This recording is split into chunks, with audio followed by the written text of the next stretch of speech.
협력과 안광수 과장입니다.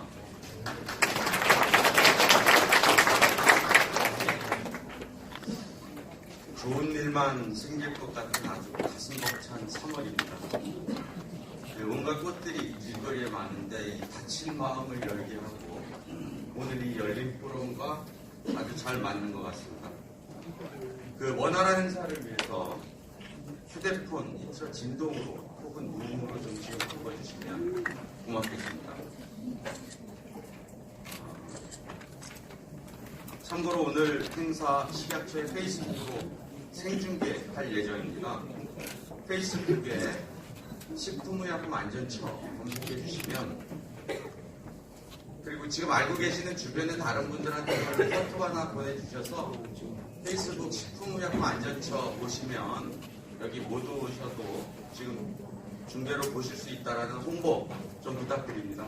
여기 계신 분들은 와이파이입니다. 아이디가 SGC고요. 비밀번호 없습니다. 여기서 지금 바로 보시면 될 것 같습니다.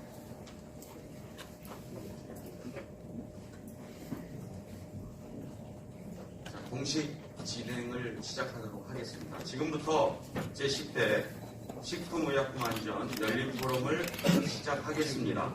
먼저 국민의례가 있겠습니다. 모두 자리에 일어나 전면에 국기를 향해 주시기 바랍니다. 국기에 대하여 경례.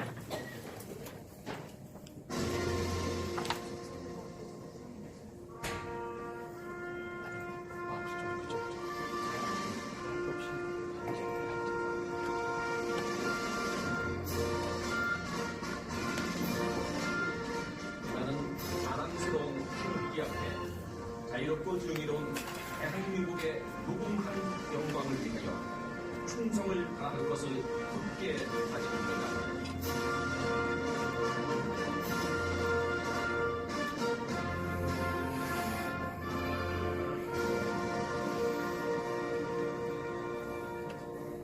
바로 이하 국민의례는 생략하겠습니다. 모두 자리에 앉아주시기 바랍니다.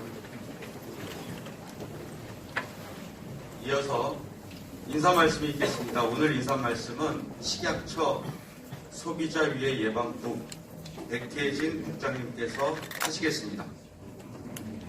큰 박수 부탁드립니다.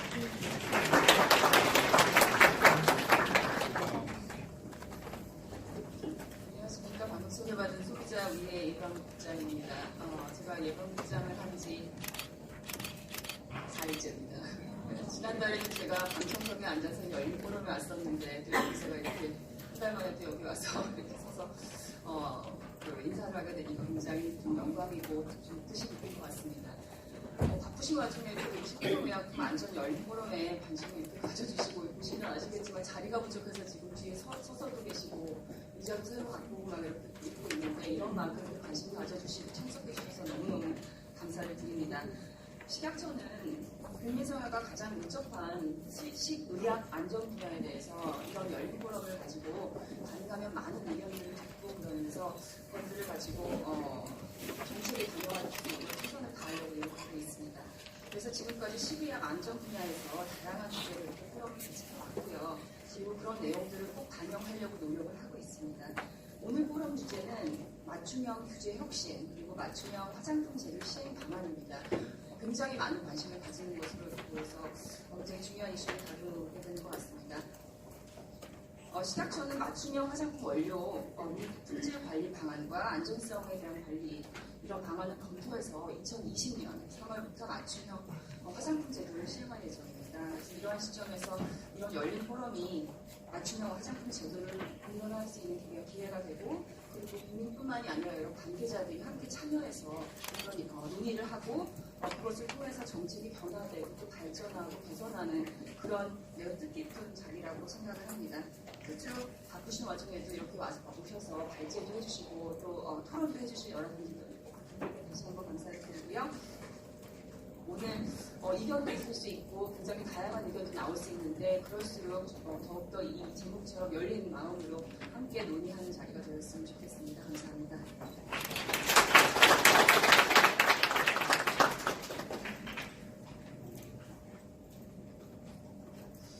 네, 저희가 이번에 10회 열린 포럼이거든요. 열린 포럼 행사에 앞서서 항상 그 전에 했던 열린 포럼에 대해서 제안 사항이 저희한테 들어온 게 있습니다. 그러면 저희가 한 달 동안 그 부분을 추적을 해서 그 결과를 발표드리는 시간을 짧게 갖습니다. 그래서 오늘 지난 9월 열린 포럼에서 제안을 해주셨던 그 사항에 대해서 조치 결과를 말씀드리고 시작하도록 하겠습니다.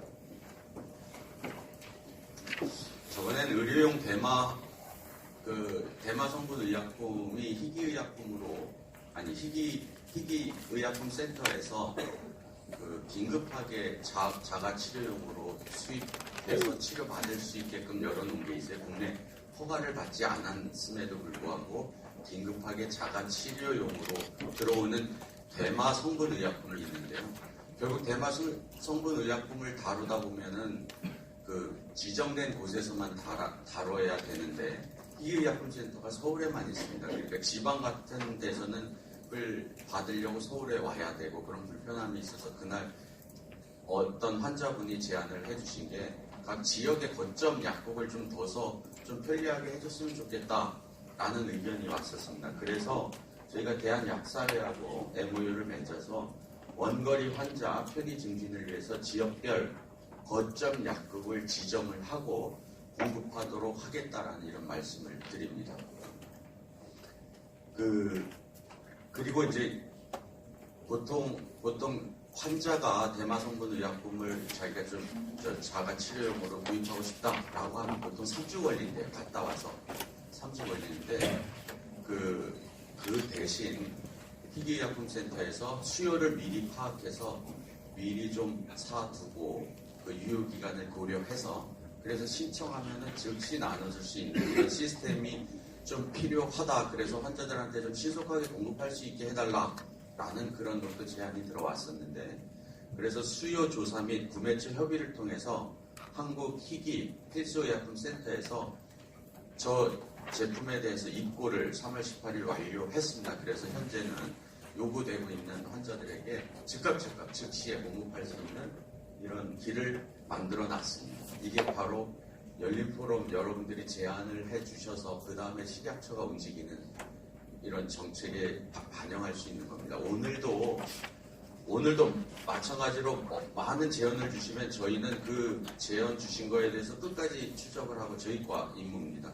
이런 다음 열린 포럼에 이 부분을 다시 또 얘기하고 제안해 주신 분께 또 피드백 해주는 이런 절차를 밟도록 하겠습니다. 오늘 많이 고민하셔서 제안 주시면 고맙겠습니다. 오늘 포럼은 19년 식약처 업무 계획에 있습니다. K-뷰티 세계 강국 도약의 일환으로 맞춤형 화장품 제도 시행 방안에 대해서 각계의 의견을 수렴하기 위해서 마련했습니다. 바로 주제 발표를 시작하겠습니다. 주제 발표는 책자에 보시면은 그 순서한 내용이 있습니다. 질의는 주제 발표 이후 마지막 패널 토론이 있습니다. 그 패널 토의에서 진행해 주시면 고맙겠고요. 먼저 첫 번째 발표, 국내외 맞춤형 화장품 현황 및 사례에 대해서 아모레퍼시픽 박원석 소장님께서 발표해 주시겠습니다. 소장님께서는 서울대학교 의과대학에서 박사학위를 취득하셨습니다. 현재 한국화장품학회 편집위원 아모레퍼시픽 기술연구소에 재직 중이십니다. 큰 박수로 맞이해 주시기 바랍니다.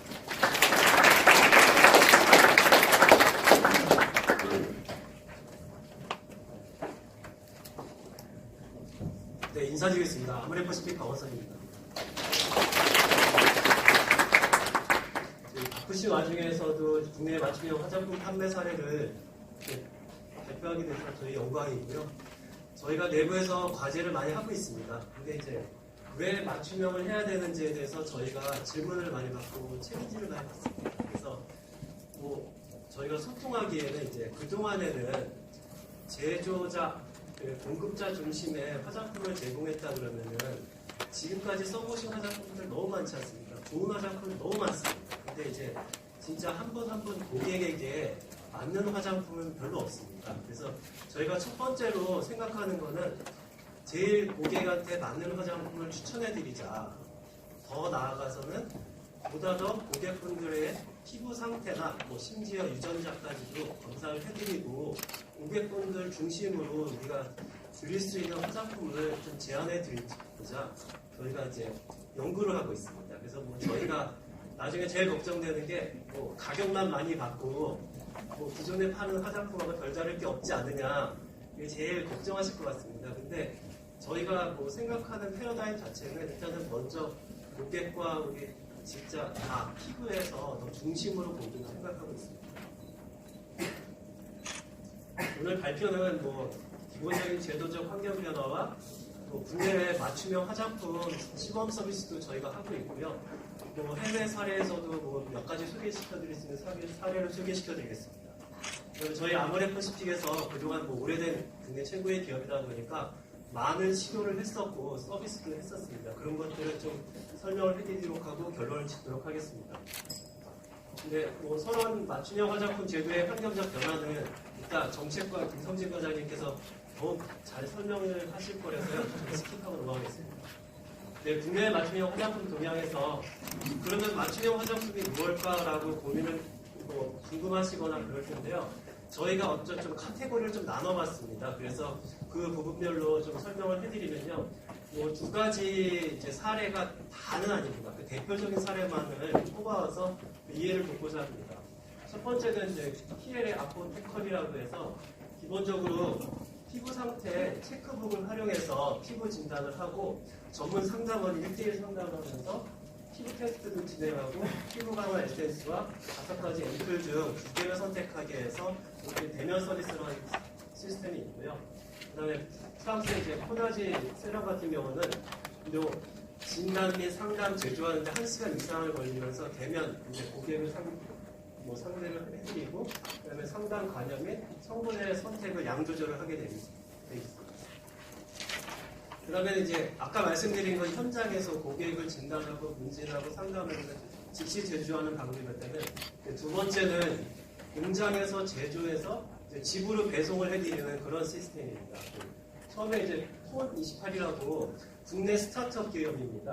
톤28은 TOUN이라고 해서 얼굴 부위를 T존, U존, 뭐 O존, A존으로 나눠가지고 그 부위의 피부 상태를 측정을 하게 됩니다. 그래서 이제 바를거리 가이드라고 해서 한 14분이 계시는데요. 그분들이 오프라인에서 대면에서 고객 피부를 측정을 해드리고 그 다음에 상담을 해드린 다음에 지금 구독 프로그램으로 28일 주기, 피부가 4주 단위에서요.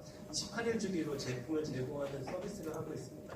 네, 진단 및 상담에서 통상 30분이 걸리고 있고 그 다음에 이제 진단과 상담을 하다 보니까 고객들마다 좀 더 집중해가 필요한 부분이 있으면 그걸 추천해드리도록 하고 있습니다. 또 이제 온라인 기반으로 공장 제조해서 배송하는 이제 최근에 나온 이제 작년에 나온 이제 프로본이라는 거고요. 이제 프로본 기본은 이제 고객 리뷰 기반으로 해서 리뷰 많이 나오지 않습니까? 이제 AI 엔진을 돌려서 어떤 뭐 고객이 있으면은 그 AI 알고리즘에 맞춰서 그 추천을 해드립니다. 그래서 그 미국에서 서비스 되는 걸로 이제 고객 피부 니즈를 파악하고 이제 실제로 피부를 측정하거나 그러지는 않습니다. 이제 최적 처방을 추천하고 주기적 업데이트해서 한 $180에 8주마다 2달에 한 번씩 이제 배송해주는 서비스입니다. 뭐 세 번째를 말씀드리면은 기본적으로 선택권을 고객한테 주는 이제 Do it yourself DIY형이라고 합니다. 그래서 클리니크 뭐 다들 아시는 브랜드 같은 경우는 이렇게 3가지 베이스가 있고요. 여기서 액티브한 뭐 부스터 카트리지 5종류가 있어서 이 액티브 부스터 카트리지 여기에 끼워서 듀얼로 베이스하고 액티브가 나와서 세트 형태로 구매하는 사용법입니다. 그래서 뭐 잘 아시다시피 3 곱하기 15니까 15개의 이제 차이를 두고 고객들한테 제공하는 서비스입니다. 이제 그 다음에 또 말씀을 드릴 거는 이제는 이제 기본적으로 패키지에서 아까 혁신을 나왔다면 이제는 디바이스가 이제 다시 연계가 됩니다. 그래서 이제 뉴스킨에서 나온 에이지라미 같은 경우는 기본적으로 5개의 캡슐로 구성되어 있습니다. 원데이 모이스처라이저하고 원나잇 모이스처라이저 낮과 밤마다 다른 보습제를 하고요. 그 다음에 3개의 안타이 에이징 세럼 카트리지를 넣어서 이렇게 2개의 낮과 밤 보습제하고 카트리지 3개, 액티브 카트리지 3개 해갖고 이제 손을 대고 해서 만들어서 나오게 돼 있는 거예요. 상당히 요거 같은 경우는 가격이 비쌉니다. 저희도 뭐 한번 써봤는데 상당히 가격이 비쌉니다. 또 작년에 이제 소개되었던 시세이드 옵티움 같은 경우는 집에서 이제 이런 카트리지를 갖다 주고요. 그다음에 IoT 기술을 했다는데 사물 인터넷인데요. 대단한 건 아니고 실질적으로 우리가 살고 있는 이 환경의 기후 온도하고 날씨에 따라서 어떤 거를 좀 추천해줘서 그런 이제 카트리지에서 자동적으로 나오는 화장품으로 보시면 돼요. 그래서 저희 뭐 이제 다른 이제 사례들을 이제 소개를 시켜드렸고요. 뭐 저희가 했던 맞춤형 화장품 히스토리를 말씀드리면은 짧게는 뭐 2004년도부터 하고 저희 방판 시절부터 이제 넘어가서 말씀을 드릴 건데요. 식약처에서 이제 맞춤형 화장품 시범 사업을 2016년 3월부터 했었어요. 그때부터 뭐 중심적으로 말씀을 드리면은 저희가 명동 아이오페 랩에서 뭐 엑스퍼트 다이거노시스를 갖고 이제 명동에서 피부 진단을 하고 일단 말씀드리겠지만 유전자 진단까지 해서 데이터를 많이 모으고 있습니다. 근데 이제 맞춤형을 하려고 그러면은 우리 고객 이제 저희 국내만 하더라도 5천만 인구에서 여성분들이 맞춤형을 한다 그러면 기본적으로 한 1,000만 이상은 뭐 10,000명 이상은 데이터가 있어야지 제대로 맞춰줄 수 있지 않을까 해서 저희는 2014년도부터 계속 데이터를 모으고 있습니다.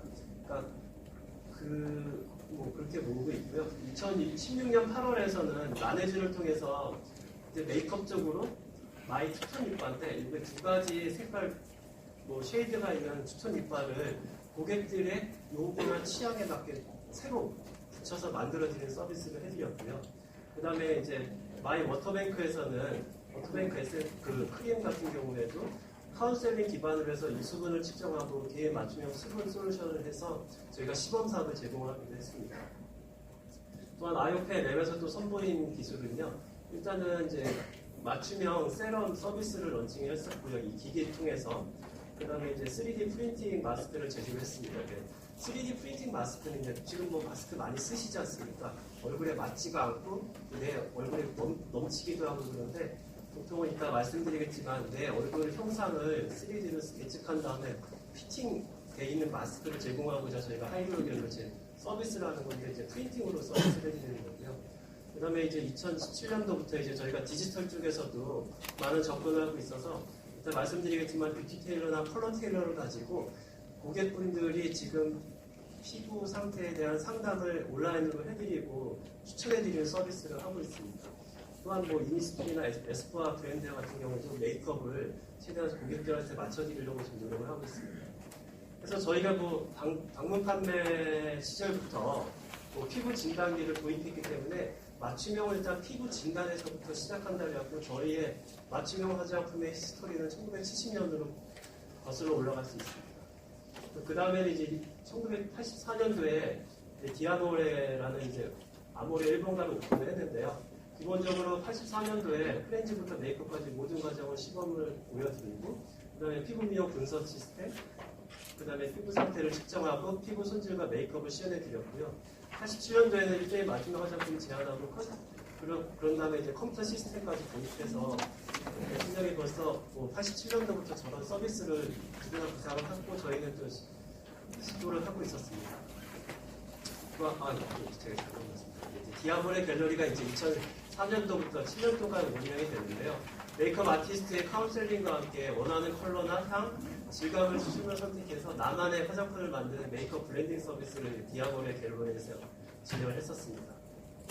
또한 아까 말씀드린 아이오페 랩은 2013년도부터 이제 명도에서 진행을 했고요.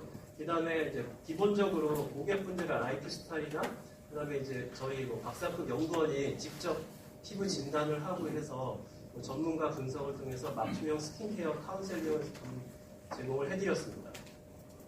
그래서 이제 저희 그 아이오페 랩에서 전문 측정하는 걸 말씀을 드리면은 기본적으로 전문 측정을 할 때 생활 환경과 피부 측정 결과를 결합해서 고객에 대한 실증적인 이해를 하고요. 그 다음에 이제 테라젠 이텍스 유전자 전문 분석 기관과 함께 유전자 분석을 이제 동의하시는 분들에 한해서 받았습니다. 그래서 피부 유전자로부터 피부 특성 분석 및 변화를 예측하였습니다. 그래서 저희가 이제 기본적으로 유전자는 타고나는 거고요. 이제 요새는 후성 유전학이라는 말이 있습니다. 타고난 유전자와 어떻게 나중에 관리하는 게 중요하니까 그래서 타고난 유전자와 관리가 같이 맞추기 위해서 저희가 이제 유전자 분석 결과하고 피부 측정 결과를 한번 상관관계 분석을 해서 뭐 유전자에서 많이 쓰는 GWAS, 지노 와이드 어소시에이션 스터디를 수행했습니다. 그래서 상관관계를 이제 연구를 진행을 했는데요. 저희가 아까 말씀드린다고 하는 이제 데이터를 모아야지 많은 고객분들이 피부를 잘 분류하고 대응할 수 있기 때문에 그 데이터만 모으는 과정을 말씀을 드리면요. 피부 특성도 유분, 탄력, 민감, 모공, 주름, 색소 등으로 여러 전문 측정 장비를 해서 저희가 데이터를 축적하고 있고요. 그래서 이제 올 초까지 한 5,200건가량 축적을 해놓고 있고요. 유전체 분석 데이터는 지금 SNP라고 이제 80만 개 유전자의 변이를 살펴보는 그런 SNP 유전자 80만 개 중에서 어떤 변이가 있는지를 지금 1247건을 확보해둔 상태입니다. 그래서 이제 피부 진단을 유전자 발굴하고 피부 진단 로직을 저희가 연구를 하고 있습니다. 그래서 저희가 그동안 5,200명과 1,200명의 유전자 데이터를 가지고 저희도 이제 GWAS 분석을 해서 실질적으로 타고난 유전자에서 어떤 피부타입이죠. 표현형, 얼굴 피부가 어떻게 다른지를 좀 매칭을 해봤습니다. 그래서 피부 수분 함량, 주름, 헤모글로빈, 그다음 피부 속 침착, 그다음 피부 온도까지 해서 되게 관련 있는 유전자를 저희가 다 추출하고요. 그거에 대한 특허를 같이 공동으로 출원을 하게 되었습니다. 또한 아까 말씀드린 라네즈 같은 경우에서는 마이 칩톤 립바나 마이 워터뱅크, 그다음에 마이 립 슬리핑 마스크까지 해서 기본적으로 이제 고객들이 좀 더 원하는 또 취향에 따라서 제공해 드리려고 저는 이런 서비스를 제공을 해드렸고요. 그리고 아까 말씀드린 아이오페 테일러드 솔루션이라고 이제 마스크팩 3D 프린트와 맞춤 세럼 제조 디바이스와 이제 요 디바이스와 이렇게 패키지로 해서 이제 제공을 해드렸는데요. 기본적으로 아까 아이오페 랩에서 얻은 피부 진단 분석과 그런 것 문진이나 상담을 가지고 저희가 이렇게 하게 됩니다. 마스크팩 3D 프린터 같은 경우는 아까 말씀드린 대로 스마트폰에 이제 안면 이체 계측 기술이 있는데요. 거기에 맞춰서 내 얼굴에 딱 맞는 하이드로 젤을 이제 프린팅을 하는 겁니다. 그때는 그전에는 다 찍어서 나는 제품이라면 저거는 진짜 3D 프린팅을 프린팅해서 얼굴에 착 피팅이 되도록 하는 것입니다. 그리고 이제 그 다음에 말씀드릴 그 디지털 기술을 활용한 혁신 서비스로서요. 2017년부터 저희가 서비스를 하고 있는데 이미지 분석 기법 활용해서 피부 특성을 파악하고 피부 관리 정보를 제공하는 앱이 있습니다. 그래서 앱스토어나 플레이스토어 같은 데 앱에서 뷰티 테일러를 찾아보시면은 그 무상 앱으로 제공받으실 수 있는 건데요. 셀카를 찍은 다음에 색소 침착이나 모공 가지고 맞춤형 스킨케어 프로그램이나 기상정보 연계한 스킨케어, 그다음에 트렌드 뉴스까지 저희가 제공하는 서비스를 지금 하고 있습니다. 그 다음에 이제 컬러 테일러 같은 경우는 2017년에 런칭을 했는데요. 인공지능 딥러닝 기술을 또 활용해서 각자의 얼굴, 고객의 얼굴에 맞는 입술 사진으로부터 가장 비슷한 립스틱 제품을 찾아드립니다. 그래서 그거를 추천해드려서 실제로 고객 얼굴이나 톤이나 그런 거에 맞춰서 똑같은 제품을 찾아드리는 서비스를 해드리고 있습니다. 그래서 지금 저희가 이제 인텔 보고서를 가지고 이제 말씀을 드릴 건데요. 이번에 2018년도에 인텔 보고서에 찾아보니까 일단은 맞춤형 화장품에 대한 관심도는 한 61%로 상당히 높게 나와 있습니다. 그래서 많은 시장들이 이쪽으로 이동을 해가고 있고, 여기 랑콤에서 나오는 리테인트라는 메이크업 베이스 제조기기도 있습니다. 메이크업 베이스 21호, 23호 많이 선택하시는데요. 그거보다 많은 쉐이드를 측정을 한 다음에 제공하는 서비스를 하고 있습니다. 그래서 이제 또한 이렇게 디지털과 연결되면서 4차 산업혁명 시대에서 이제 디지털과 연계된 서비스들이 많이 나오고 있어서 상당히 빠르게 시장의 변화가 되고 있습니다. 그래서 결론은 제가 간단히 말씀드리면은 일단은 K-뷰티는 그전과는 좀 더 진일보한 발전을 해야 되는데 그 진일보한 발전의 두 가지 키워드는 맞춤형과 디지털이 아닐까라는 생각을 하고 있습니다. 또한 제어는 지금 맞춤형 화장품 발효가 내년 3월 14일인데요. 기본적으로 아까 말씀드린 바와 같이 오프라인뿐만 아니라 온라인에서도 해야 될 것 같고요. 기능성 화장품에서 성분들도 고객분들이 궁금해하니까 그런 부분에 대한 가이드를 잘 만들었으면 좋겠습니다. 또한 맞춤형 화장품의 조제 관리사나 국가 시험 가이드도 이게 빨리 준비가 돼서 내년에 발의가 되는 그 시점에 맞춰서 업계들이 다 준비를 할 수 있도록 많은 도움을 주셨으면 좋겠습니다. 이사입니다. 정치현지서 감사합니다.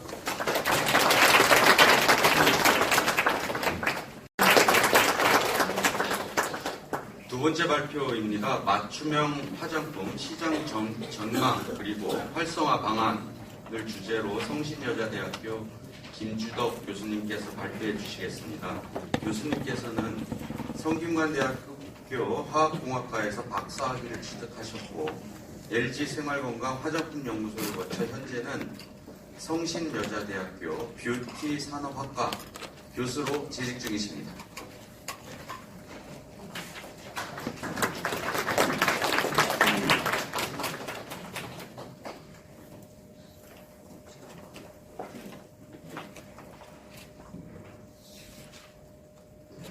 네, 반갑습니다. 방금 소개받은 김주덕 교수입니다.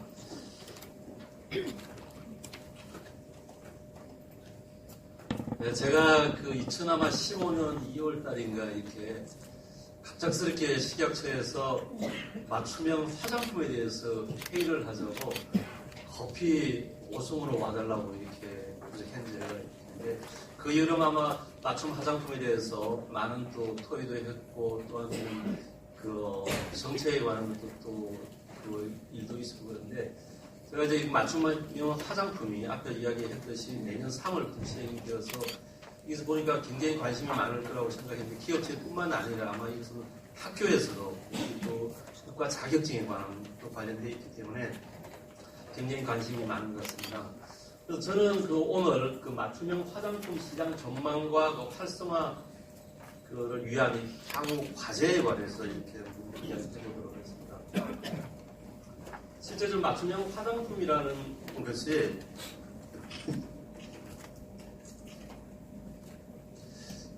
맞춤형 화장품의 판매업이라는 것이 제조 또는 수입되는 화장품의 내용물에 다른 화장품의 내용물이나 식품의약품안전처장이 정하는 원료를 추가하여 혼합한 화장품을 판매하는 영업. 저희들이 이것을 많은 것을 고민을 했어요. 과연 이것을 넣었을 때 어떤 문제점이든지 뒤에서 제가 이야기를 하겠습니다만은 어쨌거나 지금 판매업이라는 것이 이렇게 정해져 있고 그 다음에 또한 제조 또는 수입된 화장품의 내용물을 소분한 화장품을 판매하는 영업. 이런 것이 저희들이 실질적으로 기업에서 예전에 보면 소분을 못하게 되어 있다면 이런 것이 가장 큰 골격이죠. 그래서 맞춤형 화장품의 시장 확대를 보면은 2016년에 이때 보면은 고객의 피부에 대한 최적화 맞춤형 화장품에 대한 매장 내에서 혼합된 판매하는 것을 현행법상 어려움이 많다는 것을 요구에 반영이 되었죠. 그때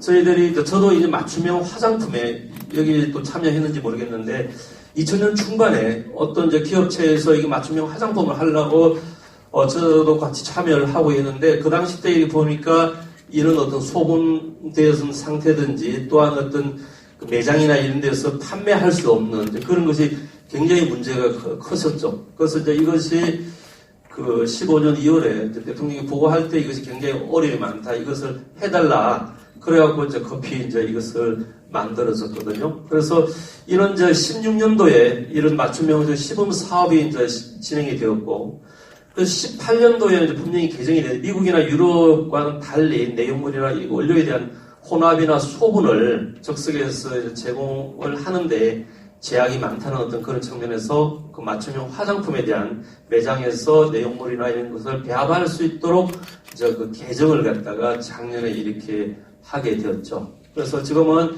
맞춤형 화장품 시범 사업 이후에 많은 것이 지금 확대되고 있는 앞에서 아모레퍼시픽에서도 여러 가지 제형이나 여러 가지 방법으로서 이렇게 제시를 하고 있는데 아모레퍼시픽 외에도 LG생활건강이나 다른 데에서도 이렇게 많은 것을 지금 하고 있는 그런 쪽으로 시장이 차츰 확대되어 가고 있는 그런 쪽입니다.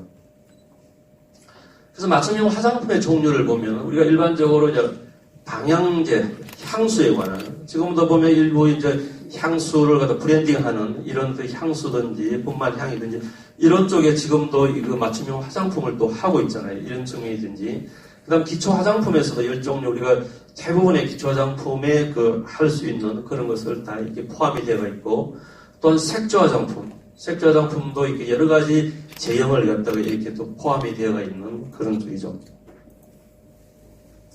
그래서 이제 그 맞춤형 화장품 혼합시 주의점. 저는 이렇게 맞춤형 화장품을 그 당시 때 나온 그 이유로 제가 항상 우려하는 것이 이겁니다. 이것과 요 다음 장인데 과연 이런 것을 어떻게 잘 지킬 것인가.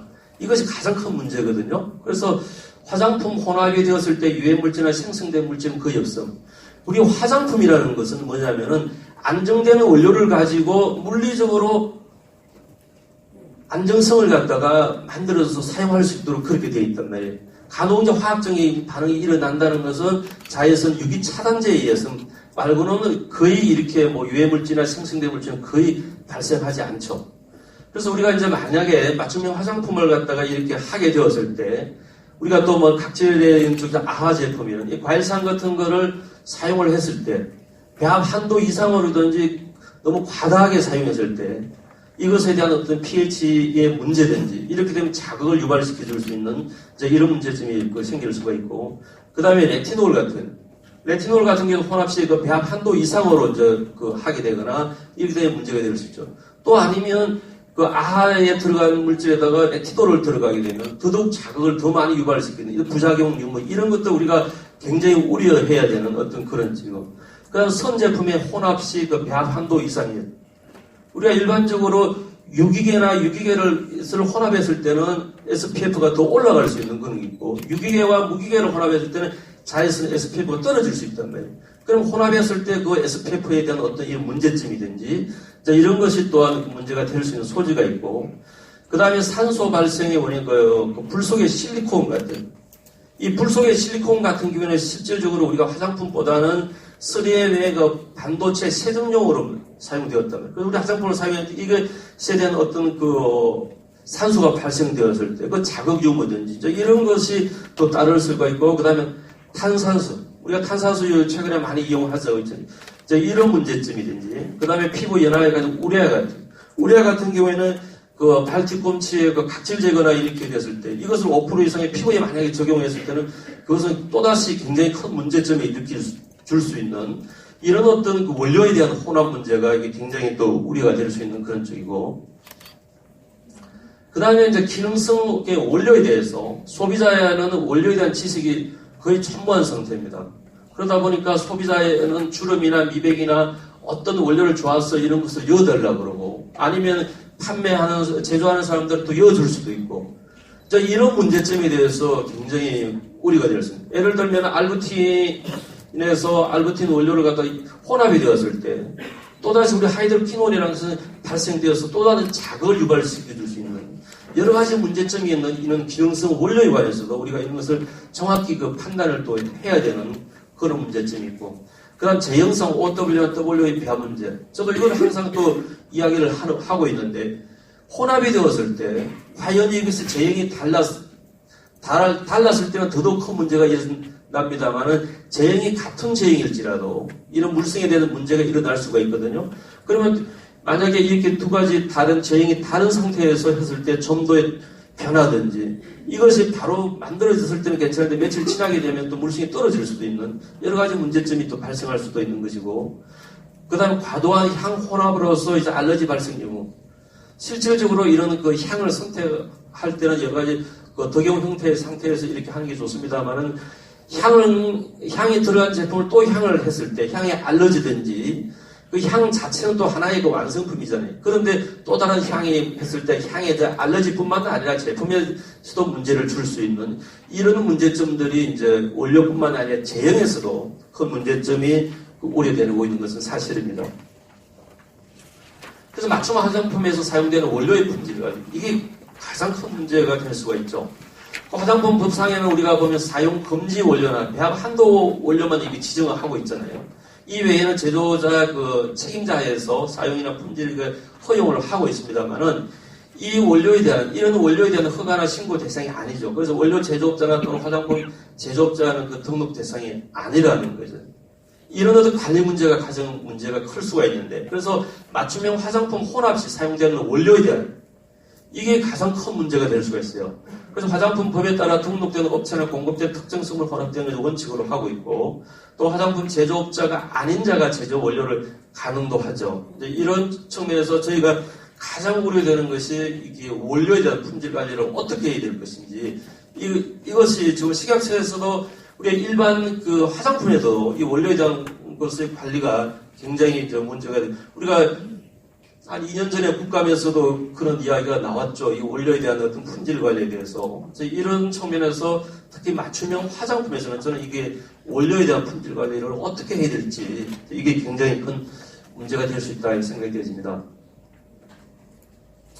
그래서 맞춤형 그 화장품 판매자는 원료 품질에 대한 어떤 관리가 꼭 이렇게 해야 된다는 겁니다. 이것이. 그래서 맞춤형 화장품의 안전성 검토에 대한 필요가 있어. 그 유통 화장품의 안전관리 기준에 적합 여부에서 이런 어떤 중범성 문제, 이게 굉장히 문제가 커질 수가 있죠. 혼합되었을 때든지 또 원료에 대한 어떤 이런 문제에서 같은 원료를 갖다가 이게 혼합을 완성된 제품에서 원료를 추가한다든지 이렇게 했을 때 완성된 제품에서는 문제가 없는데 원료가 또 추가했을 때는 이런 중금속의 그 배합 한도 이상을 우리가 그 규정 이상으로 이렇게 나올 수도 있다는 거예요. 이런 문제점도 되어지고 그 두 상품 간의 혼합이 발생했을 때 방부제 초과든지 방부제 하락 문제, 이것도 굉장히 우려가 되거든요. 여러분들 방부제가 실제적으로 화장품에 굉장히 중요하잖아요. 방부제 없이 여러분들 혹시나 이게 잘못해서 알러지 발생의 문제가 더 커질 수가 있단 말이에요. 또 만약에 이렇게 해서 그 초과되었을 때 알러지 문제든지 이런 것이 정확히 우리가 그 관리의 대상이 되어야 된다는 거죠. 그 다음에 이제 그 미래형 그 맞춤형 화장품 미래 전망에 관해서 이제 이렇게 적으실 것도 해달라고 그러는데, 저는 이제 앞에서 제형이나 이런 것도 중요합니다만 우리가 결국은 그 제 뒤에서 이제 결론은 우리가 제2 이제 뷰티 시장을 가기 위해서는 이런 유전자 맞춤형 화장품을 저는 이제 굉장히 그하고 뒤에 이제 IT 기술이나 이런 쪽을 저는 많이 강조를 하고 있는데, 그 유전자 분석 기반을 해서 개별 피부를 분석한 상품으로서 4차 산업혁명과 핵심 기술에 대한 기반. 저는 이런 쪽으로 가야 됩니다. 제가 2주 전에 KBS 1라디오에 그 토요일, 일요일 하는 2시에 그 박희준의 그 성공시대라는 거예요. 제가 거기서 방송국에 가서 제가 이 IT 기술과 화장품이야 이야기를 하면서 이게 맞춤형 화장품에 대해서 이야기를 했습니다. 저희가 미래에는 이런 어떤 유전자적인 IT 기술을 이용한 어떤 그런 쪽으로 가야만이 우리가 세계적인 우리가 화장품 회사도 나올 수 있고 이렇게 갈 수 있다고 이야기를 제가 항상 하고 있습니다. 그래서 지금 이렇게 보면 우리 화장품과 그 유전자 조합에 의하면 LG 생활건강 같은 거는 마크로젠, 앞에서 아모레프시피 같은 경우에는 테라젠 이텍스 같은 한국 화장품에서 더젠 바이오, 제니크거든 이런 쪽에서 이런 화장품 회사와 유전자 조합을 하고 있고, 우리가 또 이런 것이 또 정부에서 발표를 했잖아요. 유전자의 민간업체에 허용된 유전자의 검사 품목에 보면은 색소 침착이든지 탈모든지 피부 노화든지 이런 것이 나와 있기 때문에 할 수 있기 때문에 이것을 정확히 측정이 되어서 우리가 맞춤 화장품을 가야 된다는 거예요. 전체적인 보면 유전자에 의한 이런 시장은 굉장히 커져가고 있는 것을 볼 수가 있고, 그래서 유전자 맞춤형 예를 들면 테라젠 이텍스 같은 경우는 구강 점막을 이용해서 유전자 검사를 해서 맞춤형 화장품까지 한 2주 정도 DNA 분석을 해서 취약적인 개인 유전자 특성을 고려해서 안티에이징 제품을 갖다가 만드는 그런 쪽이고, 그 다음 제니크 같은 경우에서도 유전자 수집이든지 구강이든지 피부 라이프 스타일에서 전부 조사를 해서 컨센트레이트 제품을 만들어주는 이런 쪽의 이런 제품들이 대체적으로 이제 가격이 이제 좀 비싸다는 것 같아요. 비싸질 수밖에 없는 이런 쪽이 시스템이고, 그 다음 IT 기술을 이용하는 어떤 이런 쪽으로 우리가 인공지능과 사물 인터넷을 통한 이런 어떤 우리가 4차 산업혁명과 이런 쪽으로 이런 측면에서 우리가 IT 기술을 저는 항상 그런 이야기를 합니다. 화장품과 지금은 우리가 IT 기술을 융복합을 해야만이 우리가 갈 수 있다는 거예요. 특히 우리나라에서 IT 기술이 굉장히 발달했대. 이것과 화장품을 잘 접목하면 우리는 세계적인 화장품 브랜드가 나올 수 있다고 저는 항상 하고 있는데, 그래서 IT 기술과 맞춤형 화장품 영역의 어떤 굉장히 앞으로 전망이 밝다고 저는 이야기했어. 그래서 이런 보면 AI든지 이런 인공지능을 위한 맞춤형 지금도 일부 나오고 있고, 이런 어떤 맞춤형 화장품들이 저는 이제 이런 것을 또 이런 IT 기술도 그러고 유전자 기술도 정확한 피부 측정을 하더라도 조금 우려되는 것이 그만큼 그것에 대한 어떤 처방을 갖다가 개발해 줄 수 있는지, 저는 그게 더 우려가 돼요, 솔직한 얘기로. 그래서 이제 이런 측면에서 우리가 어쨌거나 잘 활용을 해야 된다는 것이고, 미래에는.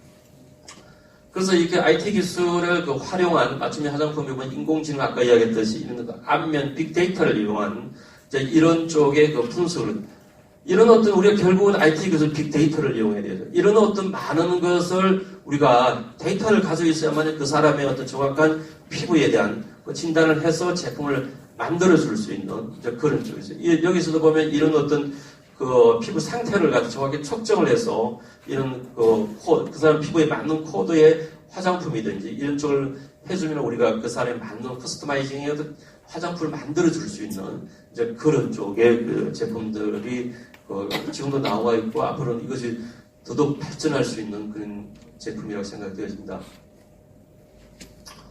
그래서 맞춤형 화장품의 경쟁력 활성화 과제에서는 맞춤형 화장품에 대한 소비자 인식이 확대가 필요하다는 겁니다. 이것을 우리가 얼마나 식약처에서 이런 것을 많이 이제 홍보도 하고 이런 것이 맞춤형 화장품에 대해서 이런 것을 강화해야 된다는 거죠. 그게 조건을 보면 맞춤형 화장품의 원료나 배합에 대한 소비자 이해도가 필요하다는 거예요.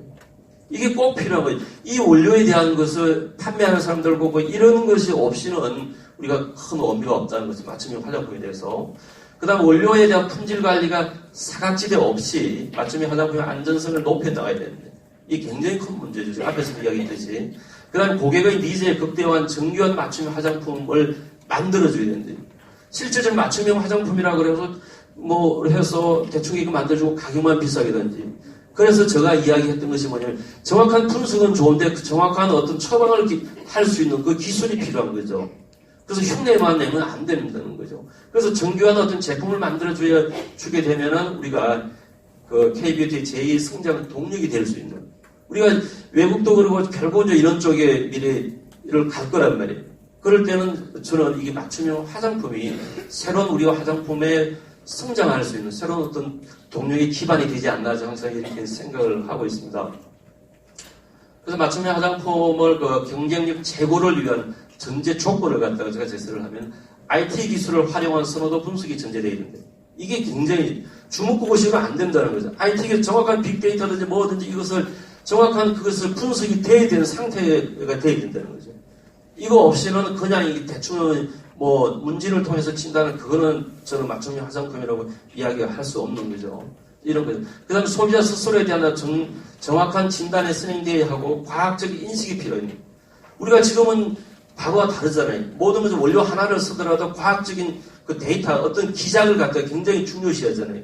그래서 맞춤형 화장품에도 이런 어떤 과학적인 인식이 이제 필요하게 되고 있고, 지금 이게 보면은 큐프라라는 제품을 보면은 빅데이터를 활용해서 개인의 퍼스널 컬러를 갖다가 이렇게 진단해주는 로봇 빌더가 제작되어 있고, 그 다음에 앞에서 했던 아모레 퍼시픽에서도 이런 여러 가지 색상들을 조합해서 색조 화장품을 만들어주고 있는 이런 쪽이 있어요. 그래서 우리가 맞춤 화장품에 대한 어떤 경쟁력을 확보하려고 하면 이 두 가지에 대한 IT 기술과 소비자의 인식이 잘만 되면 우리가 제2의 K-뷰티에 성장하는데 큰 어떤 성장의 동력이 되지 않겠나 이렇게 생각이 들어집니다. 시간이 이 정도에서 마치겠습니다.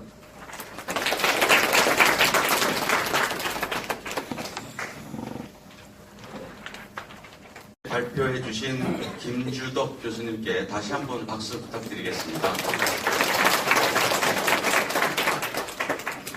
마지막 세 번째 발표입니다. 맞춤형 화장품 제도 정책 추진 방향에 대해서 식약처 화장품 정책과 김성진 과장님께서 발표해 주시겠습니다. 큰 박수로 모시겠습니다.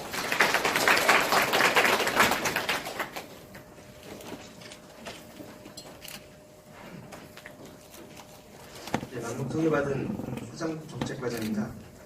오늘 제가 여기 온 거는 아마 이제 저를 여기 참석시킨 거는 어떤 내용 그런 것보다도 이제 좀 본격적으로 시행하기 전에 좀 많은 얘기를 듣고 제도가 잘 정착된 그 초기에 잘 출발할 수 있도록 그런 어떤 그 환영을 주시는 거 아닌가 싶습니다. 저는 그래서 오늘 내용은 좀 저는 좀 저희가 발표할 내용들은 이제 대부분 아시는 내용이고 또 앞에 발표하신 분과 많이 겹치는 거라서 간단하게 말씀드리고요.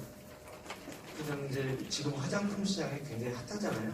그래서 지금 내수보다는 작년에 우리나라 화장품 수출액이 62억 불이었습니다. 그래서 무역 수지가 5조가 넘었습니다. 이제 이렇게 된 데는 불과 한 5, 6년 전까지만 해도 우리나라가 그 무역 적자였습니다. 화장품 시장에서 수입이 좀 더 많았던 거죠, 수출보다는. 이제 화장품 시장이 이렇게 급속도로 이제 성장하게 된 배경에는 여러 가지 요인들이 있지만, 근데 이제 그 우리나라 화장품 그 기술이 제조 기술 그리고 유통, 그 마케팅 이런 부분들이 굉장히 이제 세계화되어 있다. 그래서 지금 우리나라가 지금 수출이 전 세계적으로 프랑스, 미국, 독일에 이어서 지금 세계 4위입니다. 그래서 그만큼 이제 우리나라도 어떤 화장품에 대해서는 세계 선진국 수준에 속해 있다 해서 이런 어떤 이제 맞춤형 화장품 이런 부분들이 이제 새로운 어떤 그런 걸 시작해도 될 만한 시기가 됐다 해서 이제 저희가 지금 준비를 하고 있습니다.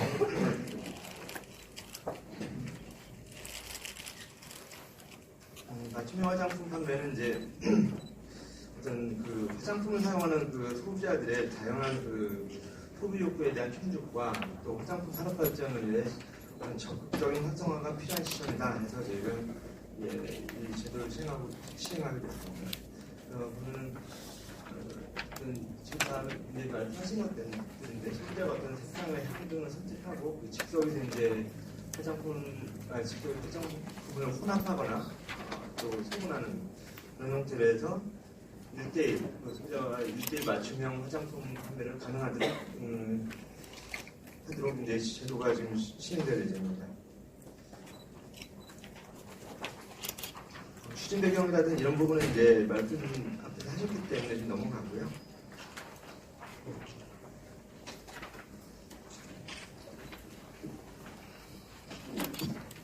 네, 지금 맞춤형 화장품 지금 전국적으로 이제 시범 사업을 실시하고 있습니다. 16년도부터 하고 있는데 지금 전국적으로 한 52개 업체가 지금 지금 여기에 참여하고 있고요. 저희 시에도 이걸 이제 맞춤형 화장품 시범 사업을 잘 할 수 있도록 해서 저희 처에서도 어떤 전체적으로 전국적으로 돌아다니면서 이제 설명회도 개최하고 했습니다.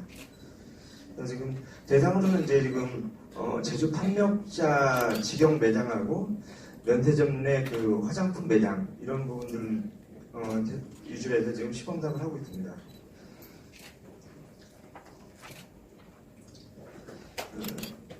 시범 사업을 지금 하고 있는데요. 그 시범 사업의 주요 목적은 이제 본격적으로 그 맞춤형 화장품 제도를 시행하기 전에 맞춤형 화장품의 개념을 바로 정립하고 또 판매 활성화를 위한 어떤 그런 지원 방안을 모색하기 위해서 저희가 지금 하고 있습니다. 그 신청 대상으로 아까 말씀드린 대로 이제 직영 매장, 또 면세점에 있는 화장품 매장, 그리고 이제 명동이나 제주도 이런 데서 관광 특군에 있는 그 화장품 매장을 대상으로 하고 있습니다. 혼합 지금 사용하는 그 맞춤형 화장품에서 실질적으로 이루어지는 그 혼합 범위를 보면은 이제 기존 화장품 간에 그 혼합을 한다든지 아니면은 그 이제 화장품에다가 다른 원료, 색소 이런 걸 넣는 부분들은 이렇게 지금 하고 있고요. 방향용 제품류, 기초 화장품류 제품류 이렇게 하고 있습니다. 지금 김주덕 교수님 이제 조금 전에 그 말씀하실 때 지금 혼합했을 때 어떤 그런 문제점들 저희도 이 부분이 이제 굉장히 제일 많이 신경 쓰이는 부분이고요. 그게 제품의 안전성과 그리고 안정성이 같이 이제 요구되는 부분입니다. 그래서 이 부분은 저희가 이제 지금 시행규칙 작업을 하고 있는데요. 그런 부분에서 많은 어떤 안전성을 확보하기 위해서 그런 내용들을 담을 계획입니다. 그래서 일단은 좀 지금 이제 그 책임 그 판매장에서 바로 임의로 이제 하는 부분에 대해서는 조제를 하는데 임의로 하는 부분에 대해서는 저희가 조금 제한을 줄 예정이고요.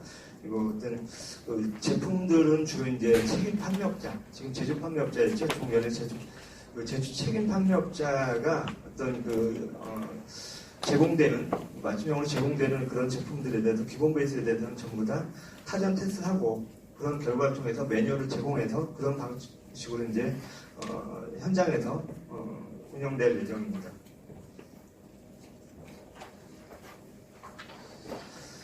이 지금 맞춤형 화장품은 이제 저희가 하는데 지금 보면은 이제 맞춤형 화장품 판매업계 업종이 신설되면서 그 자격 요건이 생깁니다. 그래서 맞춤형 화장품 조제 관리사 이 부분이 도입이 됩니다. 그래서 이 맞춤형 조제 관리사는 이제 저희가 보건의료 국가기술 시험원에서 이제 시행하죠. 거기서 시험 시행할 예정이고요. 저희가 지금 협회라든지 관련 단체와에서 지금 준비를 하고 있습니다. 그래서 이제 시험을 어떻게 과목이라든지 시험 출제 내용이라든지 이런 부분에 대해서는 지금 협의하고 있습니다. 그래서 적어도 올해 안에 내년 3월부터 이제 현장에서 시행이 돼야 되기 때문에 지금 올해 안에 그 시험을 실시하는 것을 목적으로 한 연말에는 이제 실시할 수 있는 그런 목적으로 저희가 추진하고 있습니다. 이 맞춤형 화장품 판매업에 대한 합법화 세부 내용을 보면 이제 맞춤형 화장품 정의를 한번 다시 말씀드릴게요. 제조 또는 수입된 화장품의 내용물에 다른 화장품의 내용물이나 이제 화장품 간이겠죠. 이런 화장품의 내용물이나 식약처장이 정하는 원료를 추가 혼합한 화장품을 제조하거나 수입된 화장품들의 내용물을 소분한 화장품. 그러니까 일종의 여기서는 섞는 것도 되고요. 또 소분하는 거. 이제 단순히 그 화장품 소분하는 행위도 저희가 이 범위에다 같이 삽입을 했습니다.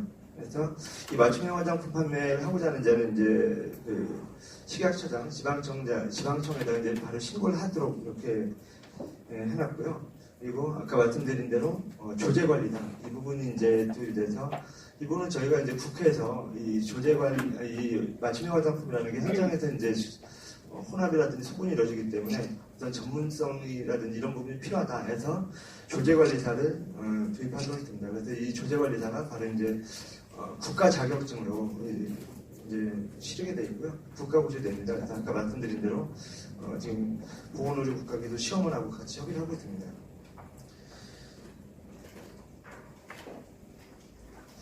기대효과 부분인데요. 이 부분은 이제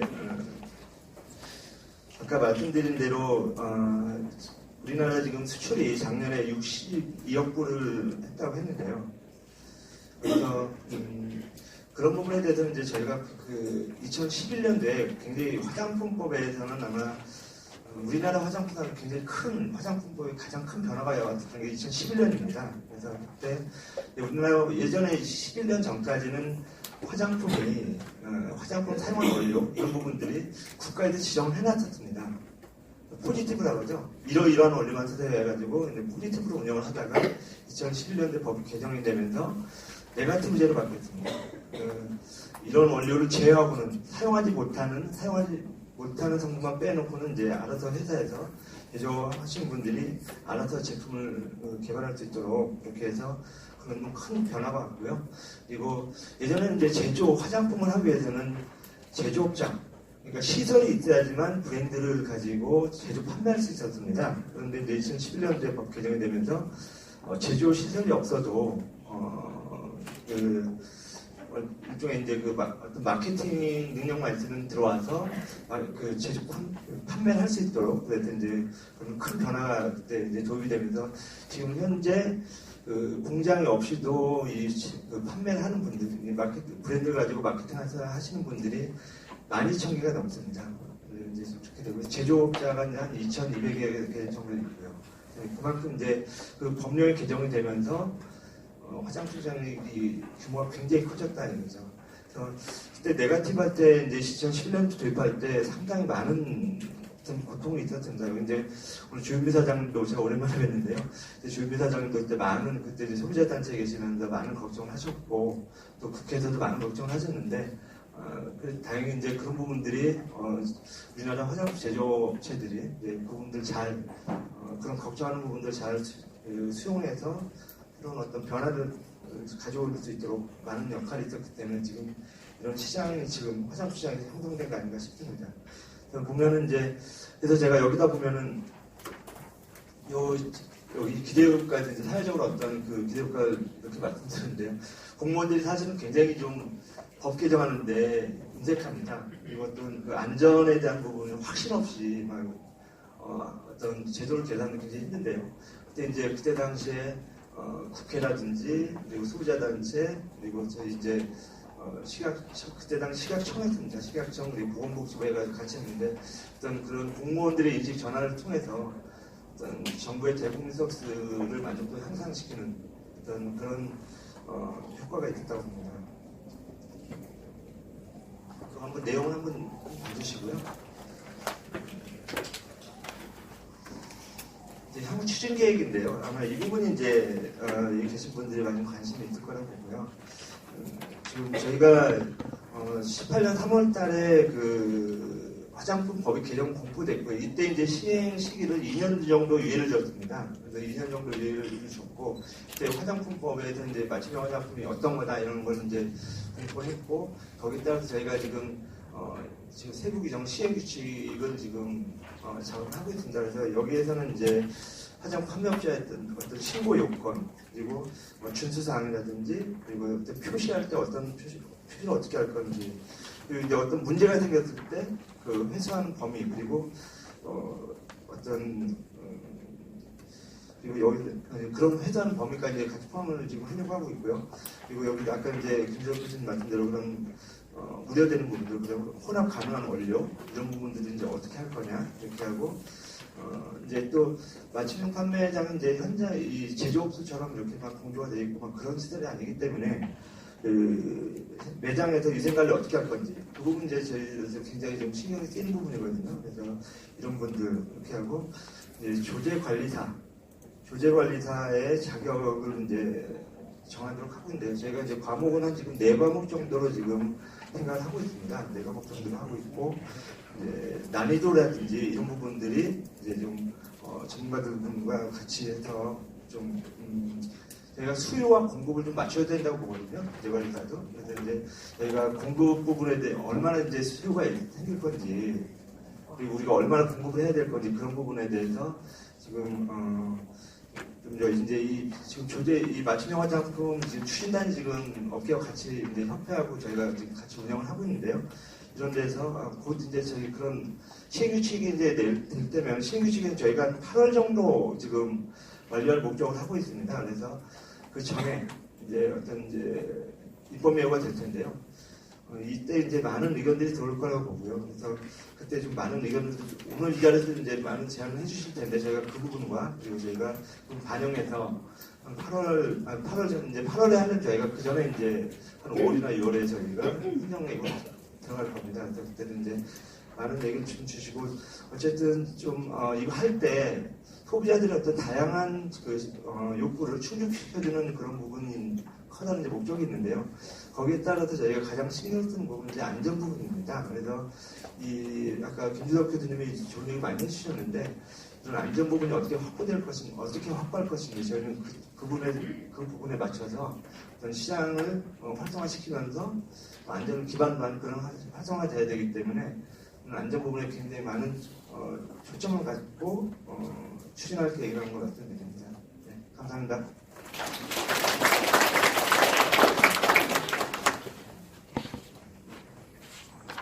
네, 마지막 발표해 주신 김성진 과장님께 다시 한번 박수 부탁드립니다.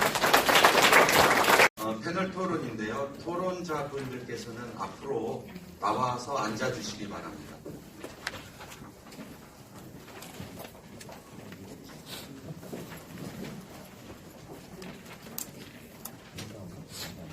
나오는 사이에 제가 아까 저 유전자 검사나 뭐 BT, AI 뭐 이런 얘기가 있어서 예전에 제가 한번 계산해 봤던 게 있었는데요.